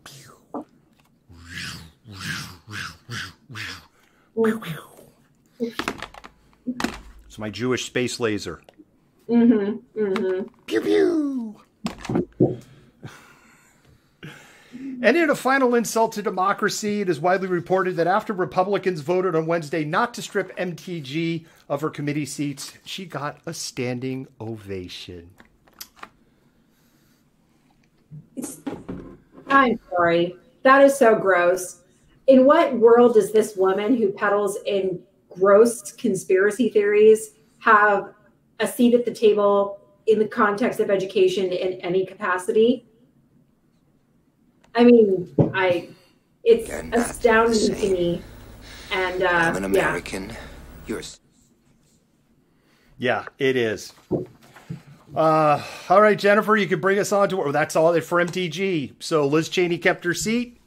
MTG didn't keep her seat on the Education Committee to talk about Jewish space lasers, flat Earth, and how school shootings are false flags. And she still has yet to identify any blood-drinking Dems. And I don't understand why her Q supporters aren't holding her feet to the fire on that promise. She told us to go find us some blood drinkers, damn it. Yeah. Hallelujah! Holy shit! Okay. On to me. We're in impeachment. So on Monday night, Senator Lindsey Graham of South Carolina threatened to call in the FBI as a witness during the impeachment trial if Democrats call witnesses. So don't call any witnesses at a trial, or Lindsey Graham going to call in the FBI. Graham stated, quote, "If you open up that can of worms, we'll want the FBI to come in and tell us about how people actually pre-planned these attacks and what happened with the security footprint at the Capitol," end quotes. Going on to say this would provide a sufficient defense for Trump that the insurrection happened outside of his actions. Please, Lindsey, please actually keep one of your promises. Bring in the FBI. I really wish we can't play this is the stupidest thing I've ever heard. We had this clip before. We figured out that was the clip getting us knocked off the air. Then we would have to file, and then they would be like, "Oh, we're sorry, you actually can use that clip." And so I don't play it anymore. But the button would be so perfect for this story. It is interesting to me that Lindsey Graham has said nothing after he said this stupidity. I have a feeling that Trump's lawyers were probably like, "Dude, stop helping." Yeah, absolutely. Okay, House Democrats asked Trump to testify at his impeachment hearing, and the former president said he would not, calling the hearing itself unconstitutional. Jennifer, this is a departure from his previous views on people who plead the Fifth Amendment or refuse to testify, where he has said that people that do that only do that because they're guilty. Yeah, he's so dumb it ought to be painful, actually. I'm just going to leave it at that. Okay, so the impeachment hearing, round 2, is supposed to start on Tuesday at 9 a.m. Seattle time and continue to 4 p.m. They will run daily for 6 days a week and is believed will be shorter than Trump's first impeachment hearing. We'll be covering it in all of its glory. Please, God, I'm not even religious, but let Trump testify, and following C-SPAN coverage. That's my view, too. It's like, please testify. We'll have fodder for months if you testify. Our ratings will be amazing if you testify. I would buy it. I don't care about clout and ratings, but holy crap, there'll be so much to talk about if he testifies. Yes. And we're going to, starting on Tuesday, we're covering the impeachment hearings in all their glory. And I can tell you right now, there's going to be moments where you're just going to be like biting your nails into the edge of your seat. And there's probably going to be other moments where all going to be. Yep. I want to go ahead and address the people on the Senate floor for my 5 minutes. Yes. I'm going to get to the impeachment in a minute, but the first thing I want to talk about is Jewish space lasers. Mm-hmm. Yeah. On Tuesday, pillow pusher, who wrote this? On Tuesday, pillow pusher Mike Lindell went off script or more likely stayed on his planned script while he continued to push his debunk stolen election theories during a Newsmax interview about cancel culture. If you're not familiar with Newsmax, they are more right of Fox News. They are less right of One American Network. And Newsmax has been around like as a website. They actually have been around like 25 years or something, and they started a news channel a few years ago. The interview went so off the rails that a Newsmax anchor actually walked off the set. And guess what? We have the clip. So what happened? What happened with your Twitter account and the company page? Well, first mine was taken down because we have all the election fraud with these Dominion machines. We have 100% proof. And then when they took it down about 3 weeks ago, and then I put it back up, my personal, it was a Mike, thank you very much. Mike, you're talking about machines that we at Newsmax have not been able to verify any of those kinds of allegations. We just want to let people know that there's nothing substantive that we've seen. And let me read you something there. While there were some clear evidence of some cases of vote fraud and election irregularities, the election results in every state were certified, and Newsmax accepts the results as legal and final. The courts have also supported that view. So we wanted to talk to you about canceling culture, if you will. We don't want to relitigate the allegations that you're making, Mike, because we understand where you are. So let me ask you this. Do you think that this should be temporary because it appears to be permanent? Could you make an argument that it is temporary? What? Could you make an argument that this could be a temporary banning rather than permanent? No, I want it to be a permanent because you know what? They did this because I'm revealing all the evidence on Friday of all the election fraud with these machines. So I'm sorry if you think it's not Mike, it's real. Can I ask our producers, can we get out of here, please? I don't want to have to keep going over this. Actually, we at Newsmax have not been able to verify any of those allegations that you're... Mike, hold on a second. Everybody hold on a second. Mike, hold on 1 second. Let's talk a little bit about just what is happening overall in terms of censorship of... Trying to cancel out my company and myself in this country. It's cancel culture. Give me a minute here, Malcontent.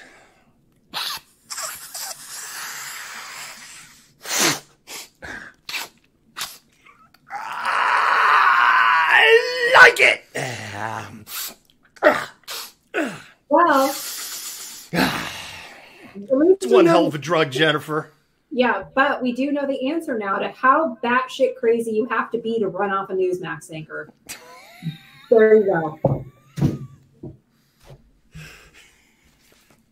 But the name of that anchor was Bob Sellers, and now you know where the line. Yeah, exactly. We know where the line is. All right. Yeah. It's like this just speaks for itself, right? God. All right. Do you smell something cheap and polyesterish burning? That might be some Blue Lives Matter flags. Investigators have decided not to charge the Capitol police officer who shot and killed Ashley Babbitt during the Capitol insurrection on January 6, 2021. Babbitt, with a group of others, many of who are now arrested, surprise, surprise, started to breach the doors that led into the House chamber where congressional leaders were still in. And as Babbitt jumped through the broken door, despite multiple warnings from insurrectionists that there were guns and from officers on the other side, she pushed through. She was shot in the neck and fell backwards into the hall, mortally wounded. The before, during, and after were captured by multiple camera angles on both sides of the door in a video compiled by the Washington Post and widely distributed. Of course, we saw tons of the videos there, right, where they were very upset that the police were doing police things, and a lot of people left the Capitol going, oh, wait a minute, the police actually don't work for us, they just work for the state. Welcome to the dark side, ladies and gentlemen, and theys. Oh, wait a minute, Chuds don't believe in theys. It's a cannibalistic humanoid underground dweller. Welcome to the dark side, ladies and gents. Freaking some of the stuff they were saying too, right? Like, we're going to be like Antifa now and get you defunded. Yeah, okay. Elle Linwood continues to be in the news for all the wrong reasons. The state of Georgia has announced that the firebrand election fraud conspiracy theory pusher and lawyer is under investigation for... Jennifer, are you ready? He's under investigation for election fraud.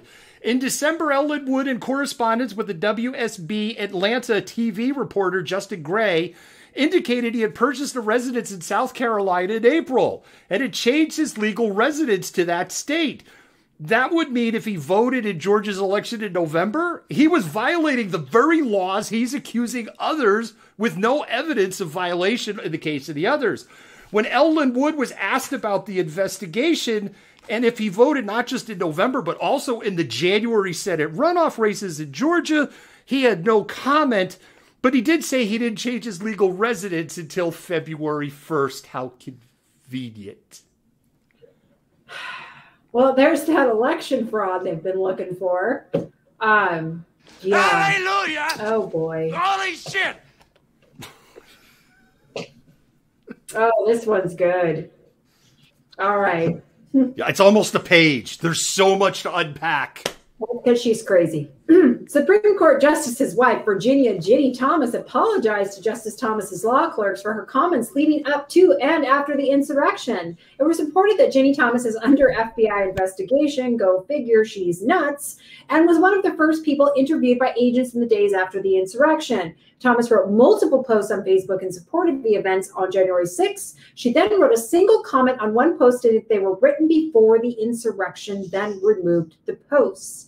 In an email exchange reported by the Washington Post, former Thomas law clerk John Eastman, who spoke at the January 6, 2021 insurrection and is now the former dean of Chapman University's law school, wrote, quote, "Rest assured that those of us involved in this are working diligently to ascertain the truth," end quote. In the same exchange, which Ginny Thomas initiated, former clerk Stephen F. Smith wrote back, quote, "If by truth you mean what actually happened as opposed to a false narrative, then I agree. I hope that you and everyone on this list agree that the search for truth doesn't in any way justify insurrection, trying to kidnap and assassinate elected officials, attacking police officers, or making common cause with racists and anti-Semites bent on wanton violence and lawlessness," end quote.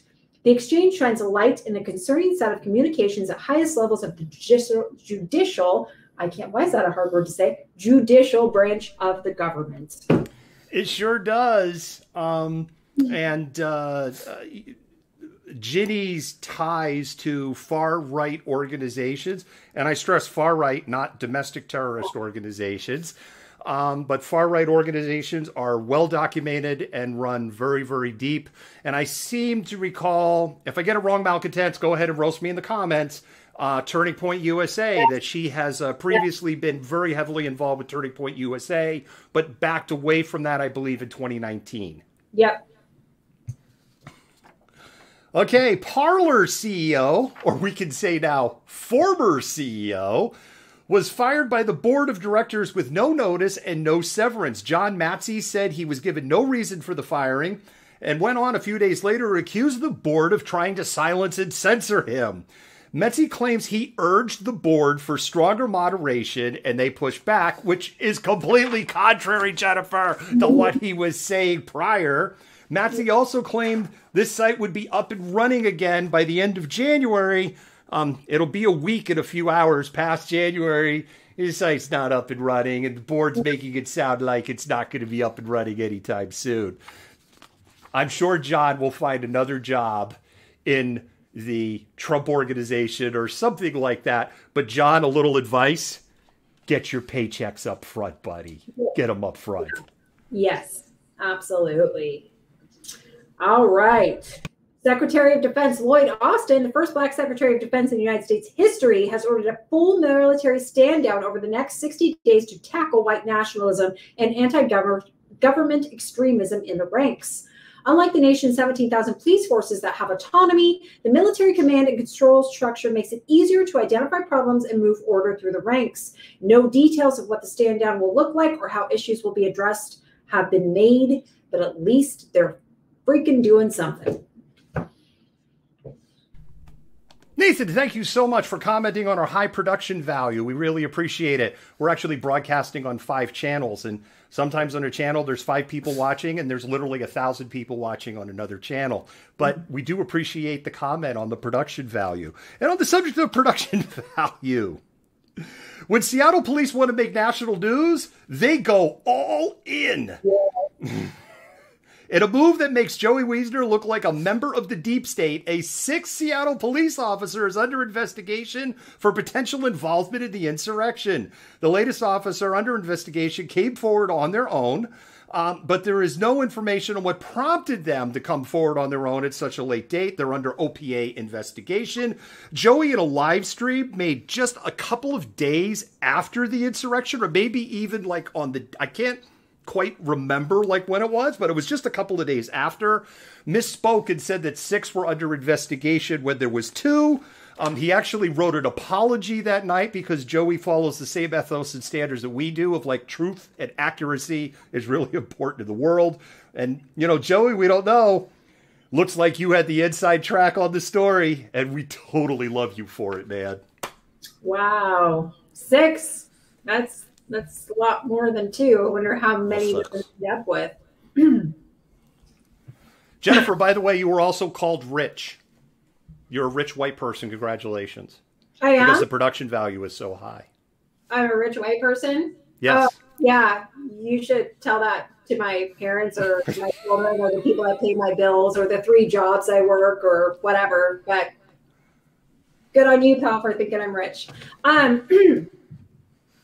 Voting tech company Smartmatic, which was only used in Los Angeles County in the 2020 election using a custom solution built for the city, has sued Fox News, Rudy Giuliani, and Sidney Powell for $2.7 billion over the disinformation campaign. Despite continued claims that Smartmatic voting machines flipped votes for Trump to Biden and were manipulated by foreign sources, the machines were only used in the very blue county of Los Angeles, also a city, which makes the accusation preposterous out of the gate. The lawsuit also named Lou Dobbs, Maria Bartiromo, and Janine Pirro of intentionally lying about Smartmatic in an effort to mislead the public into the false belief that the 2020 presidential election was stolen from former President Donald Trump. It was not stolen. He just lost.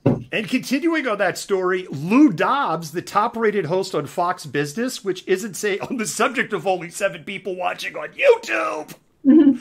Thank you for setting that up for us. I love that. We not saying a whole lot, was fired abruptly on Friday. Dobbs will continue to draw his salary while being taken off the air, and at 75 years old is not expected to land at another network. Interestingly, Bartimolo and Pirro still have jobs, but there are 2 key differences. Bartimolo and Pirro appear on Fox News, not Fox Business. And as it was reported, Dobbs was advertiser poison, and his show was a net revenue loser for the network. I guess money really does talk over at Fox News. That's a big shocker. Also in Bizarro Land, Network One America Network, or OAN, which was tricked in the latest Borat movie to allow Borat's fictional daughter to attend a press briefing at the White House, is running a Mike Lindell-funded documentary on election fraud all weekend long. There's one caveat to this. OAN is running a 90-second disclaimer before the, quote, mockumentary, stating they have no skin in the game and that it is not supported by the network, which, of course, begs the question, why air it in the first place?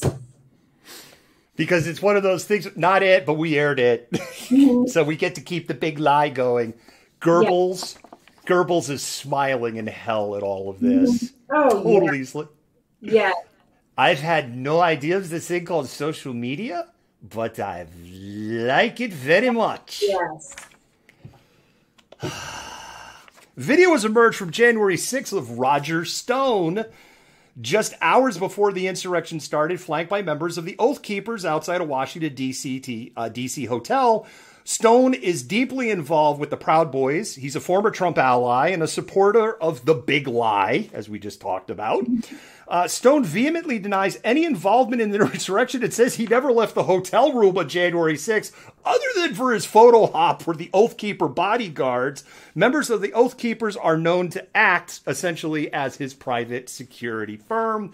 And Roger Stone's name kind of comes up in the Venn diagram or It's getting close to looking like the Charlie from It's Always Sunny in Philadelphia diagram of everything that's connected. Big shocker there, too, right? Yes. So, BuzzFeed News reported that the Trump Organization tried to negotiate a 40% stake in Parler over the summer in exchange for exclusively posting on the now defunct platform. The talks stalled over the summer, but emerged again in November after it became clear Trump had no legal path to gain re-election. Former Trump campaign manager Brad Parscale raised the idea to Trump of taking an ownership stake in Parler during a meeting last year at the White House. The deal reportedly fell apart after the January 6th insurrection and Parler was shut down by Apple, Google, AWS, and basically every other vendor that supported the alternate social media platform. This is scripted, but it's this was not on purpose in the way this all connected in. This is another one where this is right out of the Nazi playbook from the 1920s. It is right out of it. Because one of the things after the failure of the beer hall putsch, and Hitler was like, okay, I can't take over the country through violence, so I'm going to have to take it over by winning hearts and minds and propaganda. They actually went out and started buying newspapers up so that Goebbels could go and spread the big lie, the big lie, the big lie. And if you do, you don't have to be a history major for this. You don't even have to be a World War II buff for this. You could just do an hour of freaking reading, and I don't mean on Google, like a book. Yes. Or watch a good documentary. There's actually a couple of really good documentaries on this that have come out in the last couple of years. And when you look at that playbook, the big lie, it is being played out in this country right now. We are in this bizarro, we really are at 1923 or 1924 right now. Yeah, so I'm just going to say as a historian, since the inception of the nation, the media has been used as a tool to push out propaganda. It happened during the revolution in order to get people to come to the side of the colonies. And so they basically ran all of this stuff about how the British would allow for pan-Indian and pan-slave alliances. You saw it in the 1800 election when they basically said, hey, Thomas Jefferson is dead and Madison is a hermaphrodite. So this has been consistently used throughout history because it's effective. Yep, exactly. Sidney right. Powell has maintained a lower profile up until this week, and she seems to be furiously trying to maintain her ability to practice law. Her legal team made a filing on Friday in her battle against Michigan, arguing that she and her team should not face sanctions for their unfounded allegations because, among other reasons, they can prove that the unfounded allegations are provable. This is despite the fact that every one of her cases were thrown out, and she has yet to provide one shred of proof, and we are still waiting. Let's face it, y'all are still waiting for the Kraken. Where's the Kraken? The only Kraken is the Kraken in her assin. Oh, God. Okay, this is the point. Mods and admins, we're going to give it 1 minute, and then I say you can close out the poll after we do the first arrest, and then you can go and let us know what the winning story is in the comments. I'll try to see it go by, and we'll let it know sometime in the arrests. And Jennifer, I think you get the first arrest. Oh, yay. We had talked about Texas florist Jenny Chud. Sorry, Jenny Cud. It's a cannibalistic humanoid underground dweller. Who was arrested and facing a laundry list of charges for her involvement in National Insurrection Day.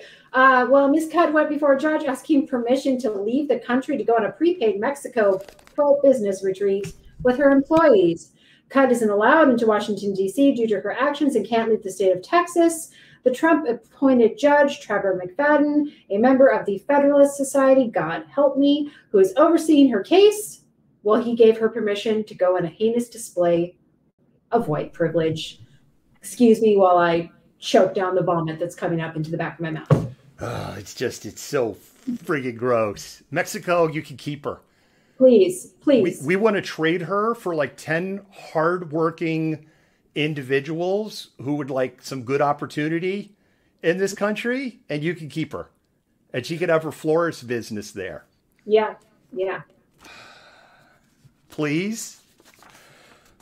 All right, mods, admins, you can go ahead and let us know what's the winning story. We had reported on the arrest of Troy Faulkner from Ohio previously, But more information is coming out since his arrest. Turns out that Faulkner not only bragged about his exploits on social, said that Antifa and BLM had nothing to do with the insurrection because they didn't, but he called them pussy asses. But he wore his friggin' work jacket with company name and logo emblazoned across the back during the insurrection.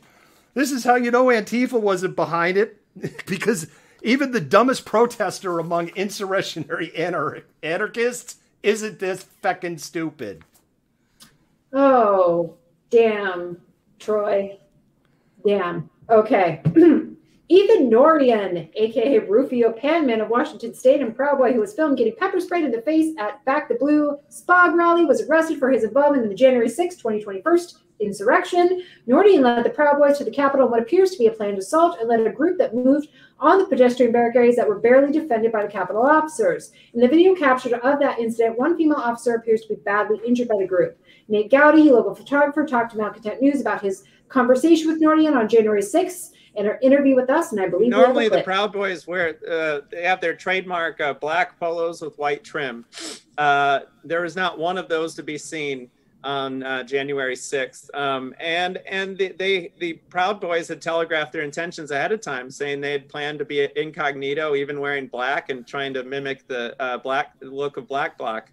I can see why they maybe did that, because they didn't want to be labeled as Proud Boys, perhaps, you know, with what they were intending to do. But they did have shirts that said Enrique Tarrio did nothing wrong. At one point I asked the leader, which was Rufio, I'm sure you've encountered him here in Seattle. I think he's one of the local Proud Boys from Vancouver, Washington, or wherever he's from.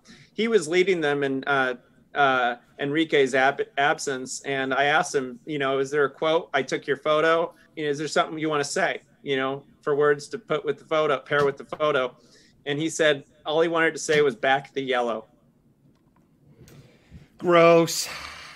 In another stunning display of white privilege, QAnon shaman Jacob Chansley is being moved to a different jail so that he can be fed a diet of organic food. Chansley held a 9-day hunger strike and has lost 20 pounds.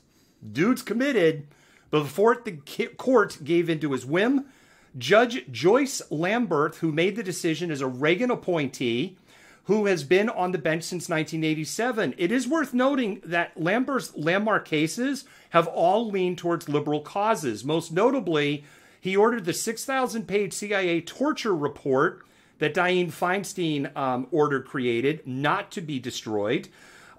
He also sided with indigenous peoples over the Department of the Interior for mismanaging a trust intended for multiple nations' financial benefit, particularly the Lakota, Dakota, Nakota, Ogallala, Rosebud, Cheyenne, aka Sioux Nations. In 2005, in a court ruling, he called the Department of Interior racist, and in a legal ruling, the Department of Interior successfully petitioned to have him removed off of that same case in 2006. He's a complicated dude. Okay, so here's my... Excuse me, I'm going to say the F word. Here's my fucking thing with this. So this asshole is a domestic terrorist. So why isn't he be given the same treatment that those at Guantanamo Bay were given and force-fed when he decided he did not want to eat? Right. Why is he allowed to exercise this fucking privilege? And then he goes on, it gets worse, because he goes on to talk about how organic food is part of his spirituality and shamanic lifestyle. He's not a shaman. He's culturally appropriating. He's a goddamn white dude in a headdress and some paint. And by all reports, like, you know, the court wants to do a mental competency hearing him and all, because by all reports, he is batshit crazy. Ugh. Okay. Sorry, I won't swear again. Okay. I got to hit the F-bomb buttons. I live for that right now. So, all right, you get the next one. I live back. Okay. Gabriel Agustin Garcia was arrested weeks ago, but the information was just released. Garcia is connected with the Proud Boys and is charged with 3 counts of disorderly conduct. Garcia has already been released and is on home detention. I wonder if Brandy Cruz is going to be doing a divide rant about how all of these people are out and not being held in jail like she does about protesters in Seattle.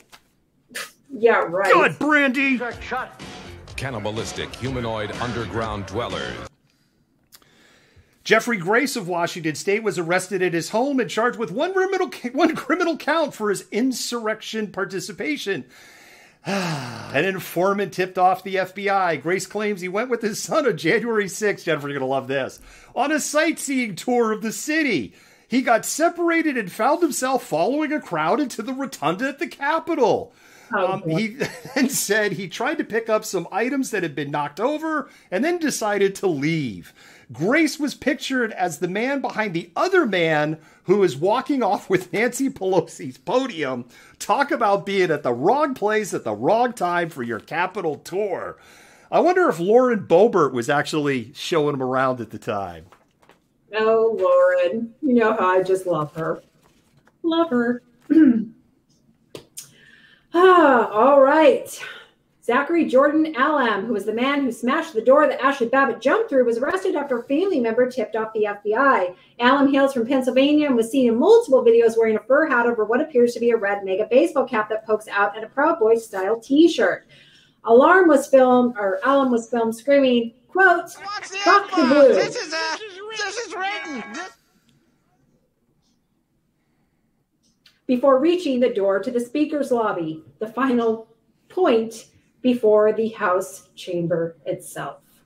We've actually had multiple people message. I've had multiple people message me asking like if this dude had been arrested and how come he hadn't been arrested, because he played such a pivotal role in that 60 to 90 seconds that led up to Ashley Babbitt's death, which at the end of the day is a death of her own making.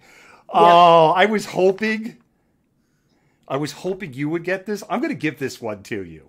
Okay. Oh, God. This is one of your favorite people. Jenna, are we really? I think we should interview her.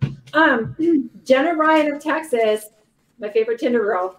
The real estate agent who documented her private jet insurrection flight is the gift that keeps on giving. If you forgot about Ryan, she posted the before, during, and after.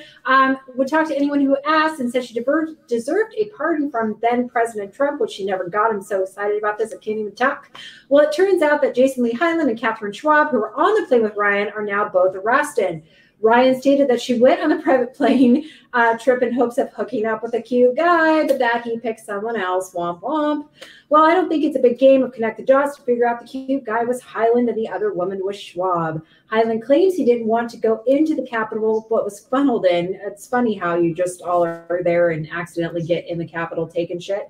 And when he asked a police officer if it was okay, he was told to go in. Schwab is claiming that she was pushed into the Capitol by the crowd and never intended to enter. All I know is the company that they rented the private jet from should probably inspect it with a Woods lamp. Gross. May the Schwartz be with you. See, I had to give you that one because then I can do the Jewish joke.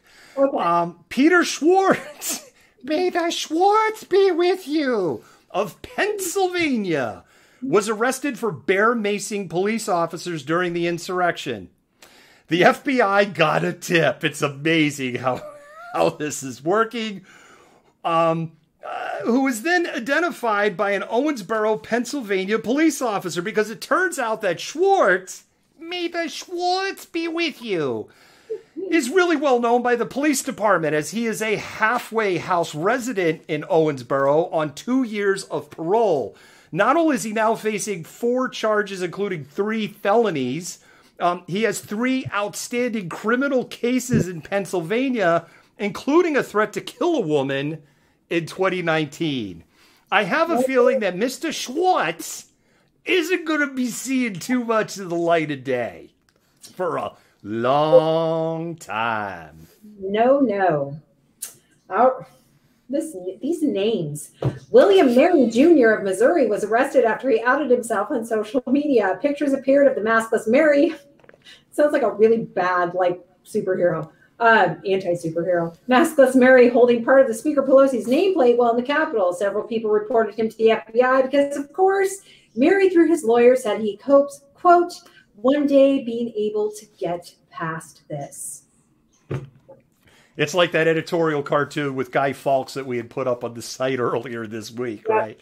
Well, you didn't actually blow up the parliament, so we're going to let it go this time. Yeah. Also arrested out of Missouri, Paul Westover was charged with 4 counts for his role in the insurrection, including a felony account of impeding law enforcement officers. Part of the conditions of his release includes a fate that people in his shoes hate. Jennifer, he has to turn in all of his guns. Womp, womp, womp. Whew. Yeah. Ladies, he may be single. Hot. Don't tell me things like that, David. Is he going to take me to his liberal, what was it, his liberal freedom palace? You're going to have to go back and watch what... I want to take him to my liberal freedom palace. Especially now that it's a gun-free zone. Hot. We need more men! Keep pushing! Keep pushing! I'm trying to stay composed here, okay? Rachel Powell of Pennsylvania was arrested, and her arrest has likely closed the chapter on questions of Colorado Representative Lauren Boebert's mother. Powell, who was more than a passing resemblance to Boebert's mother, was caught on video using a bullhorn giving tactical information to insurrectionists on January 6th. Through a broken window. Powell is a single mother of 8 and faces multiple felony counts. In videos recorded at the Capitol, she's seen carrying and using a makeshift battering ram to break windows and telling other domestic terrorists to break another window. She has admitted to her role at the Capitol, but says she was not working with any group. This is completely ironic because single mothers with children are not people that Republicans give a flying fuck about. Oh, thank you so much, because and I'm glad actually you read that, because honestly, I think if it came to me, I was going to say, Jennifer, you got to read this one because it could get misconstrued if I read it. And I do want to say, we are not calling out single parents. I was actually a single parent once upon a time. So we are in no way calling out single parents. We are in no way calling out people that have 8 kids. But as Jennifer pointed out, we will call out the hypocrisy of the Republican Party and so-called family values and their view on people like single mothers, and who would be raising questions as such was, well, who exactly was watching your 8 kids while you were trying to overthrow the government? Yep, exactly. Friggin' chuds. Cannibalistic, humanoid, underground dwellers. We saw your votes, and we saw it go by, mods and admins. So the story that they picked is talking about the shooting down in Vancouver. And we will unpack that a little bit more. But with that, we got one more arrest, Jennifer. Say hello to arrest number 181. I think we've reported all 181. Mm-hmm. Dennis Sidorsky of Virginia was accused of 4 criminal counts in his involvement in the insurrection.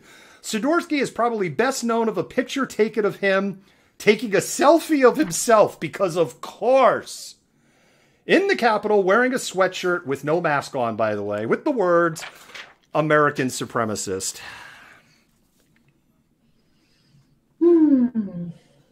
Yeah. Wow.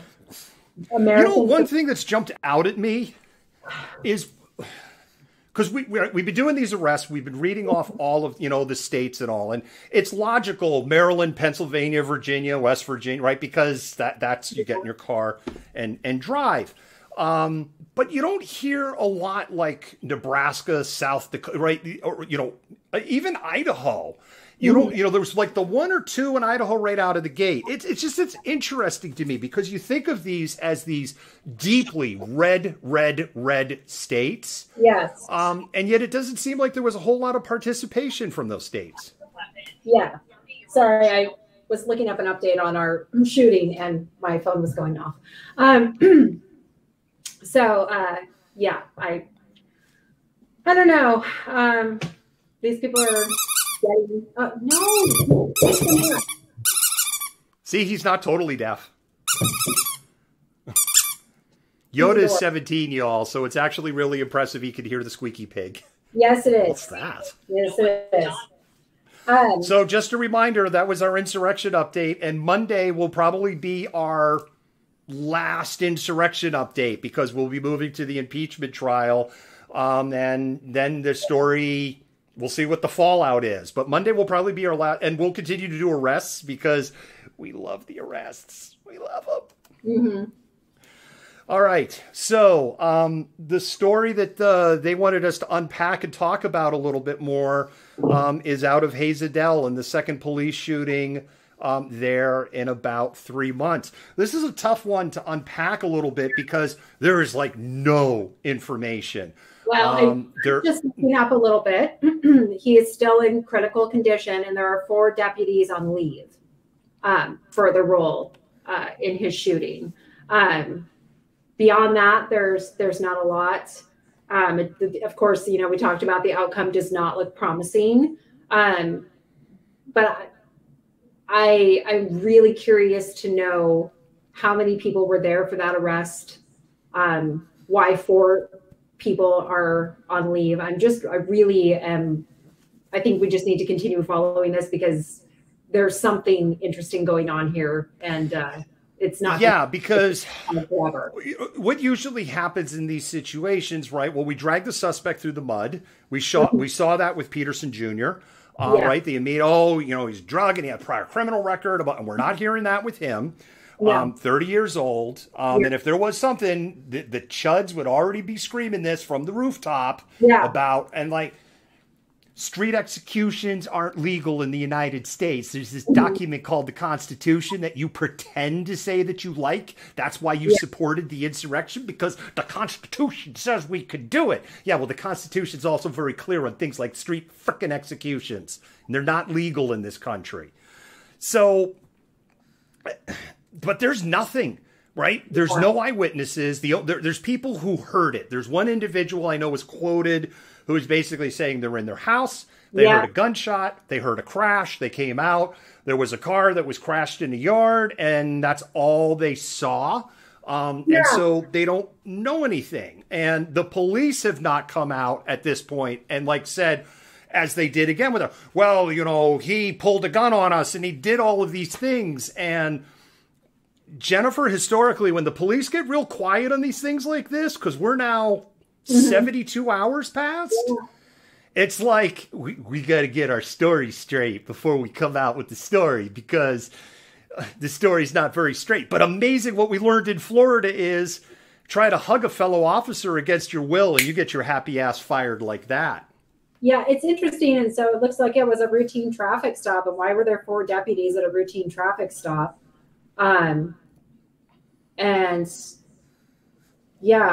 Apparently one fired their weapon, hitting the driver of the vehicle. The comments, if you go to Clark County Today and some of the Clark County websites that have this posted as a story, are absolutely atrocious. That gives you a kind of a indication of the demographic and political leanings in that area. But yeah, my guess is if there was something that they could latch onto to justify the shooting, they would have found it by now. Well, it just seems like we got to get our story straight. It's the story's not straight. Yeah. That's what it just feels like, because there's nothing coming out. And I'm sure, again, there hasn't even been a press conference about it, right? And typically, there's been nothing. And my understanding is we've learned the name through the family, not through any, confirmation through the family. And again, I want to stress, the family has said through the NAACP, they don't want any protests. They don't want any recognition. They are in shock. They are heartbroken. They are confused, and they are pleading with people to just let them grieve for now. And they will move on to the next phase as they get more information. And the family's basically also being said, we're not being told jack shit either. Yeah, no, yes. So basically the family released the identity first, and then they had to come out after the fact and be like, yes, this is who it was. So the family is actually doing the work of the police department, who knows clearly that they've messed up and have already suspended all 4 deputies that were involved in that traffic stop. The last thing I think that's all we can unpack on that story. And other than that, of course, we'll continue to monitor that story that comes out. And I do hope that everybody in the activist and the protest community, from the far, far left insurrectionary anarchists to the, the moms, what were they called in Portland? The yellow shirted moms. They're really not around anymore either. But I really hope that everybody respects the wishes of a black family that is suffering from crime that's happened against their black son. Mm-hmm. So with that, I'm going to flip the camera for me a little bit, Malcontents, because I want to talk to you about something that's a serious topic and something that I'm pretty hot under the collar about. And if you bear with us for the 2 hours of the show tonight, I've been saying I'm going to talk about this, I'm going to talk about this, I'm going to talk about this. And if you've been on for all 2 hours, you know that this topic is about transphobia and transgender. We noticed something this week. We noticed something that was disturbing to us. And what we noticed was anytime that we posted something that involved transgender rights on our Twitter channel, we would lose Twitter followers. And so we actually ran an experiment this week. And if you kind of look on our Twitter feed, you're going to find that we ran multiple stories on transgender rights, which is a pillar of what this organization is here for. We are here to amplify BIPOC and LGBTQIA plus voices. I am probably preaching to the choir right now, but you all are going to have to indulge me when I preach to the choir. If you're transphobic, this is not the news channel for you. If you're transphobic and you want to educate yourself and try to understand it, you're in the right place.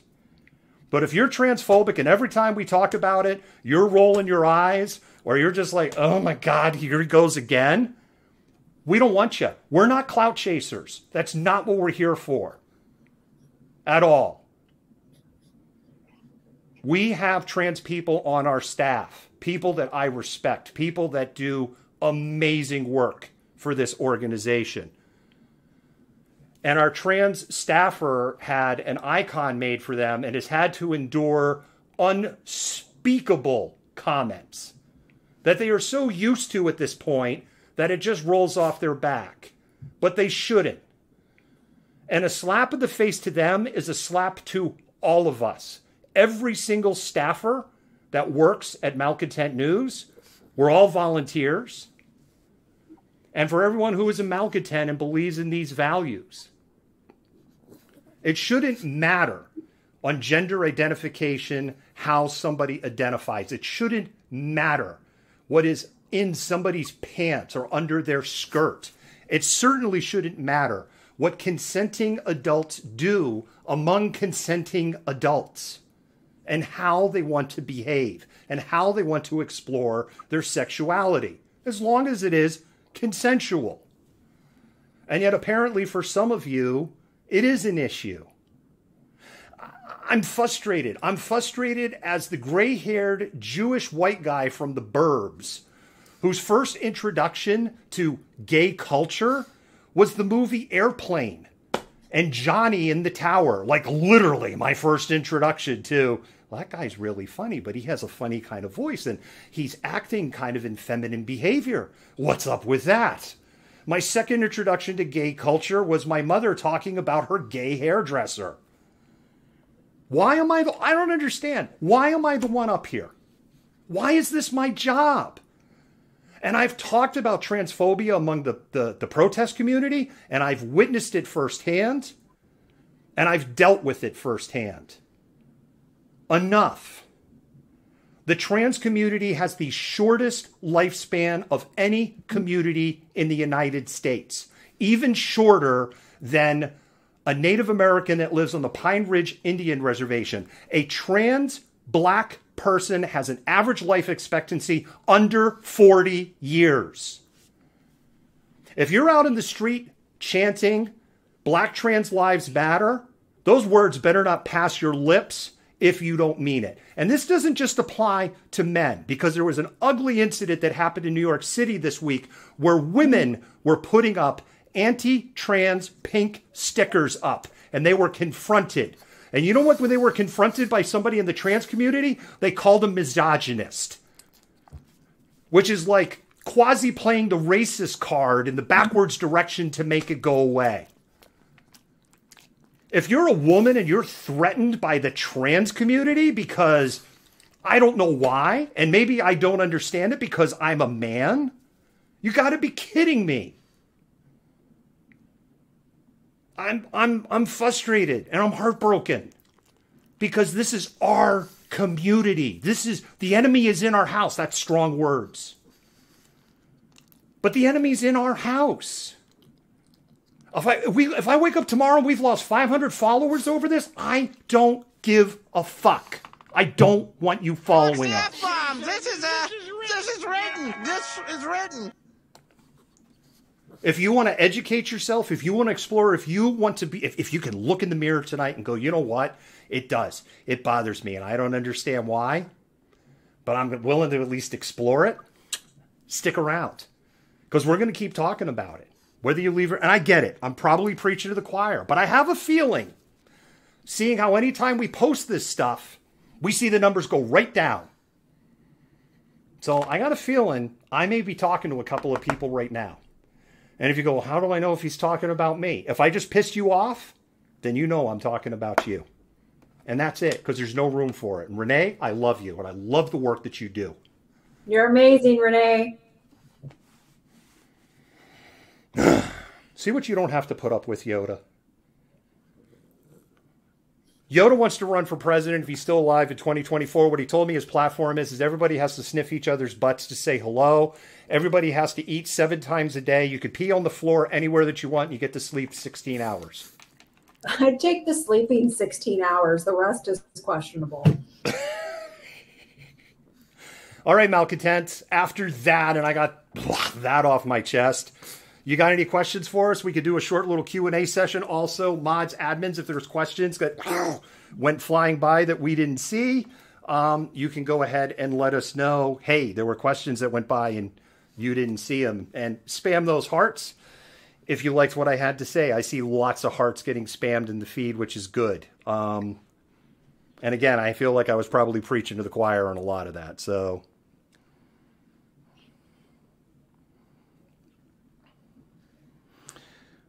I know it takes about 20 seconds for that ask for the questions to get out there.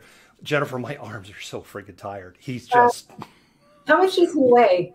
We've upped his food because he was pretty skinny. He's been right, and we've kind of shifted some medication is on, and it's really working. He's gaining weight. He needed to get... He wasn't dangerously skinny, but it was kind of like if he ever got sick, he had nothing in the gas tank. Yeah. And he's gotten heavier, and I'm not out with pole cam a whole lot, so... Yeah. The forearms aren't what they were a few months ago. Yeah. He doesn't look super big, but yeah, after a while it's like carrying dead weight, you know? What are we going to talk about? Yeah, we haven't talked about it, and this is on my fault. And I'm going to tell you, Kimberly, why we haven't talked about it. Because I only learned today that it was a second officer that had committed suicide. It was never clear to me that there was a second officer. I always thought, sincerely, when I looked at this, I just was like, oh, okay, they're still talking about...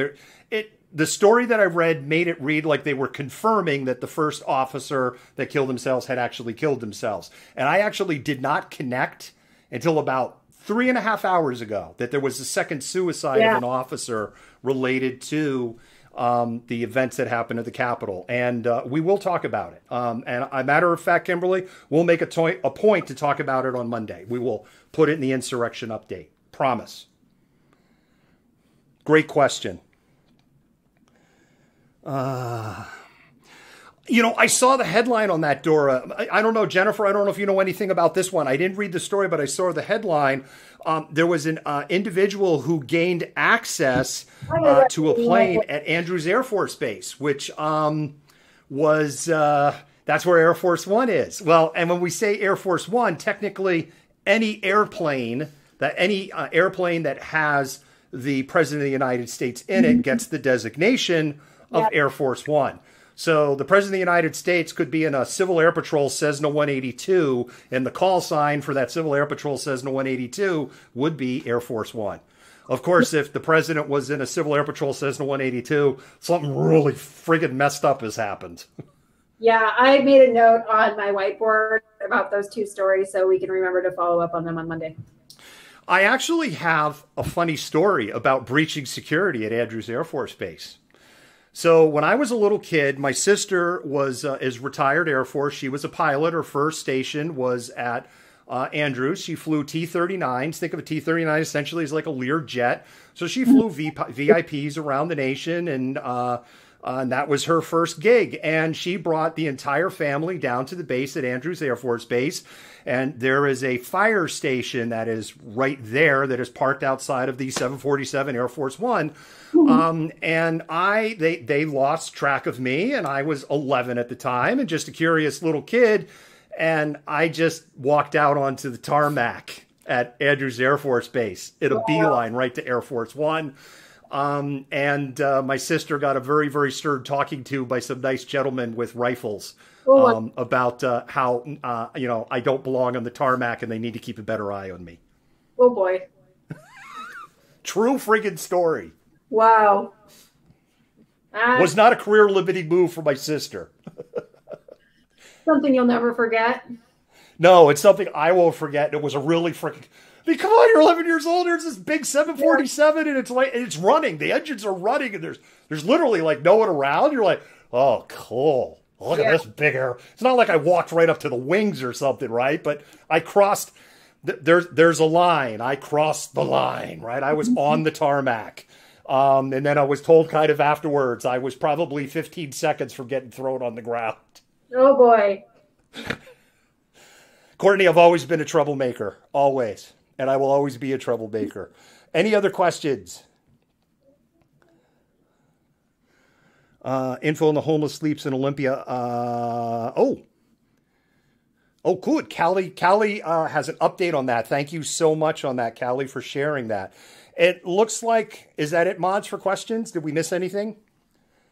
Because we're way over time. Mm-hmm. I don't know how this became 2 frickin' hours again, Jennifer. I really don't. We talk a lot. We really tried to hustle this up tonight. I know. It's all right. I think it's good. Okay, I'm getting told that's it for questions. So, all right. So from Jennifer, myself, and Yoda the Wonder Pug. Good night, everybody. If you're going to watch the Super Bowl tomorrow, watch it from friggin' home. Yes. Please. And Jennifer, I'm pulling for Tampa Bay. Me too, because I used to tutor for UW Athletics, and some of the guys ended up on there. So, and I can't, in good conscience, celebrate the Chiefs. So, yeah. People that know and watch the show know why I'm pulling for Tampa Bay. The Patriots still may be my team, but if Tom Brady can get ring number 7, quite frankly, getting to his 10th Super Bowl outside of the Patriots, outside of Belichick, in what was a team that was advertised as a building year with relatively low expectations at the start of the season, I think we could put the whole he's a cheater thing to bed. But I think if he gets ring 7, it's really put to bed at that point. Yeah. So anyway, ideal gas law. Look it up. All right, Malcontents, with that Malcontent out. Jennifer, have a good night. You too. See you Monday. See you Monday. Malcontent News is a team of journalists, activists, and researchers with 3 key missions. A commitment to show an unfiltered view of the before, during, and after of key events live as it happens. To defend the First Amendment using our rights of a free press. And to amplify the voices of underrepresented individuals, including Black, Indigenous, persons of color, and the LGBTQIA+ community. Our team is committed to seeking equality for all and holding those in power accountable. The easiest way to support Malcontent News is to bookmark our website at malcontentnews.com, like and follow us on Facebook, subscribe to us on YouTube, and follow us on Twitter, Twitch, Instagram, and in the Google News app.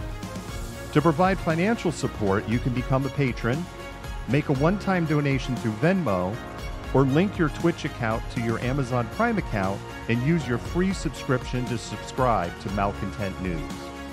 Thank you for supporting independent journalism and for being a Malcontent. You fit the profile. You're the Malcontent. Nobody wants to hear the nonsensical ravings of a loudmouth malcontent. He said Malcontent Antifa. Fuck you. You are the biggest hypocrite on the face of the planet. I say that you're a terrible reporter. That's what I say.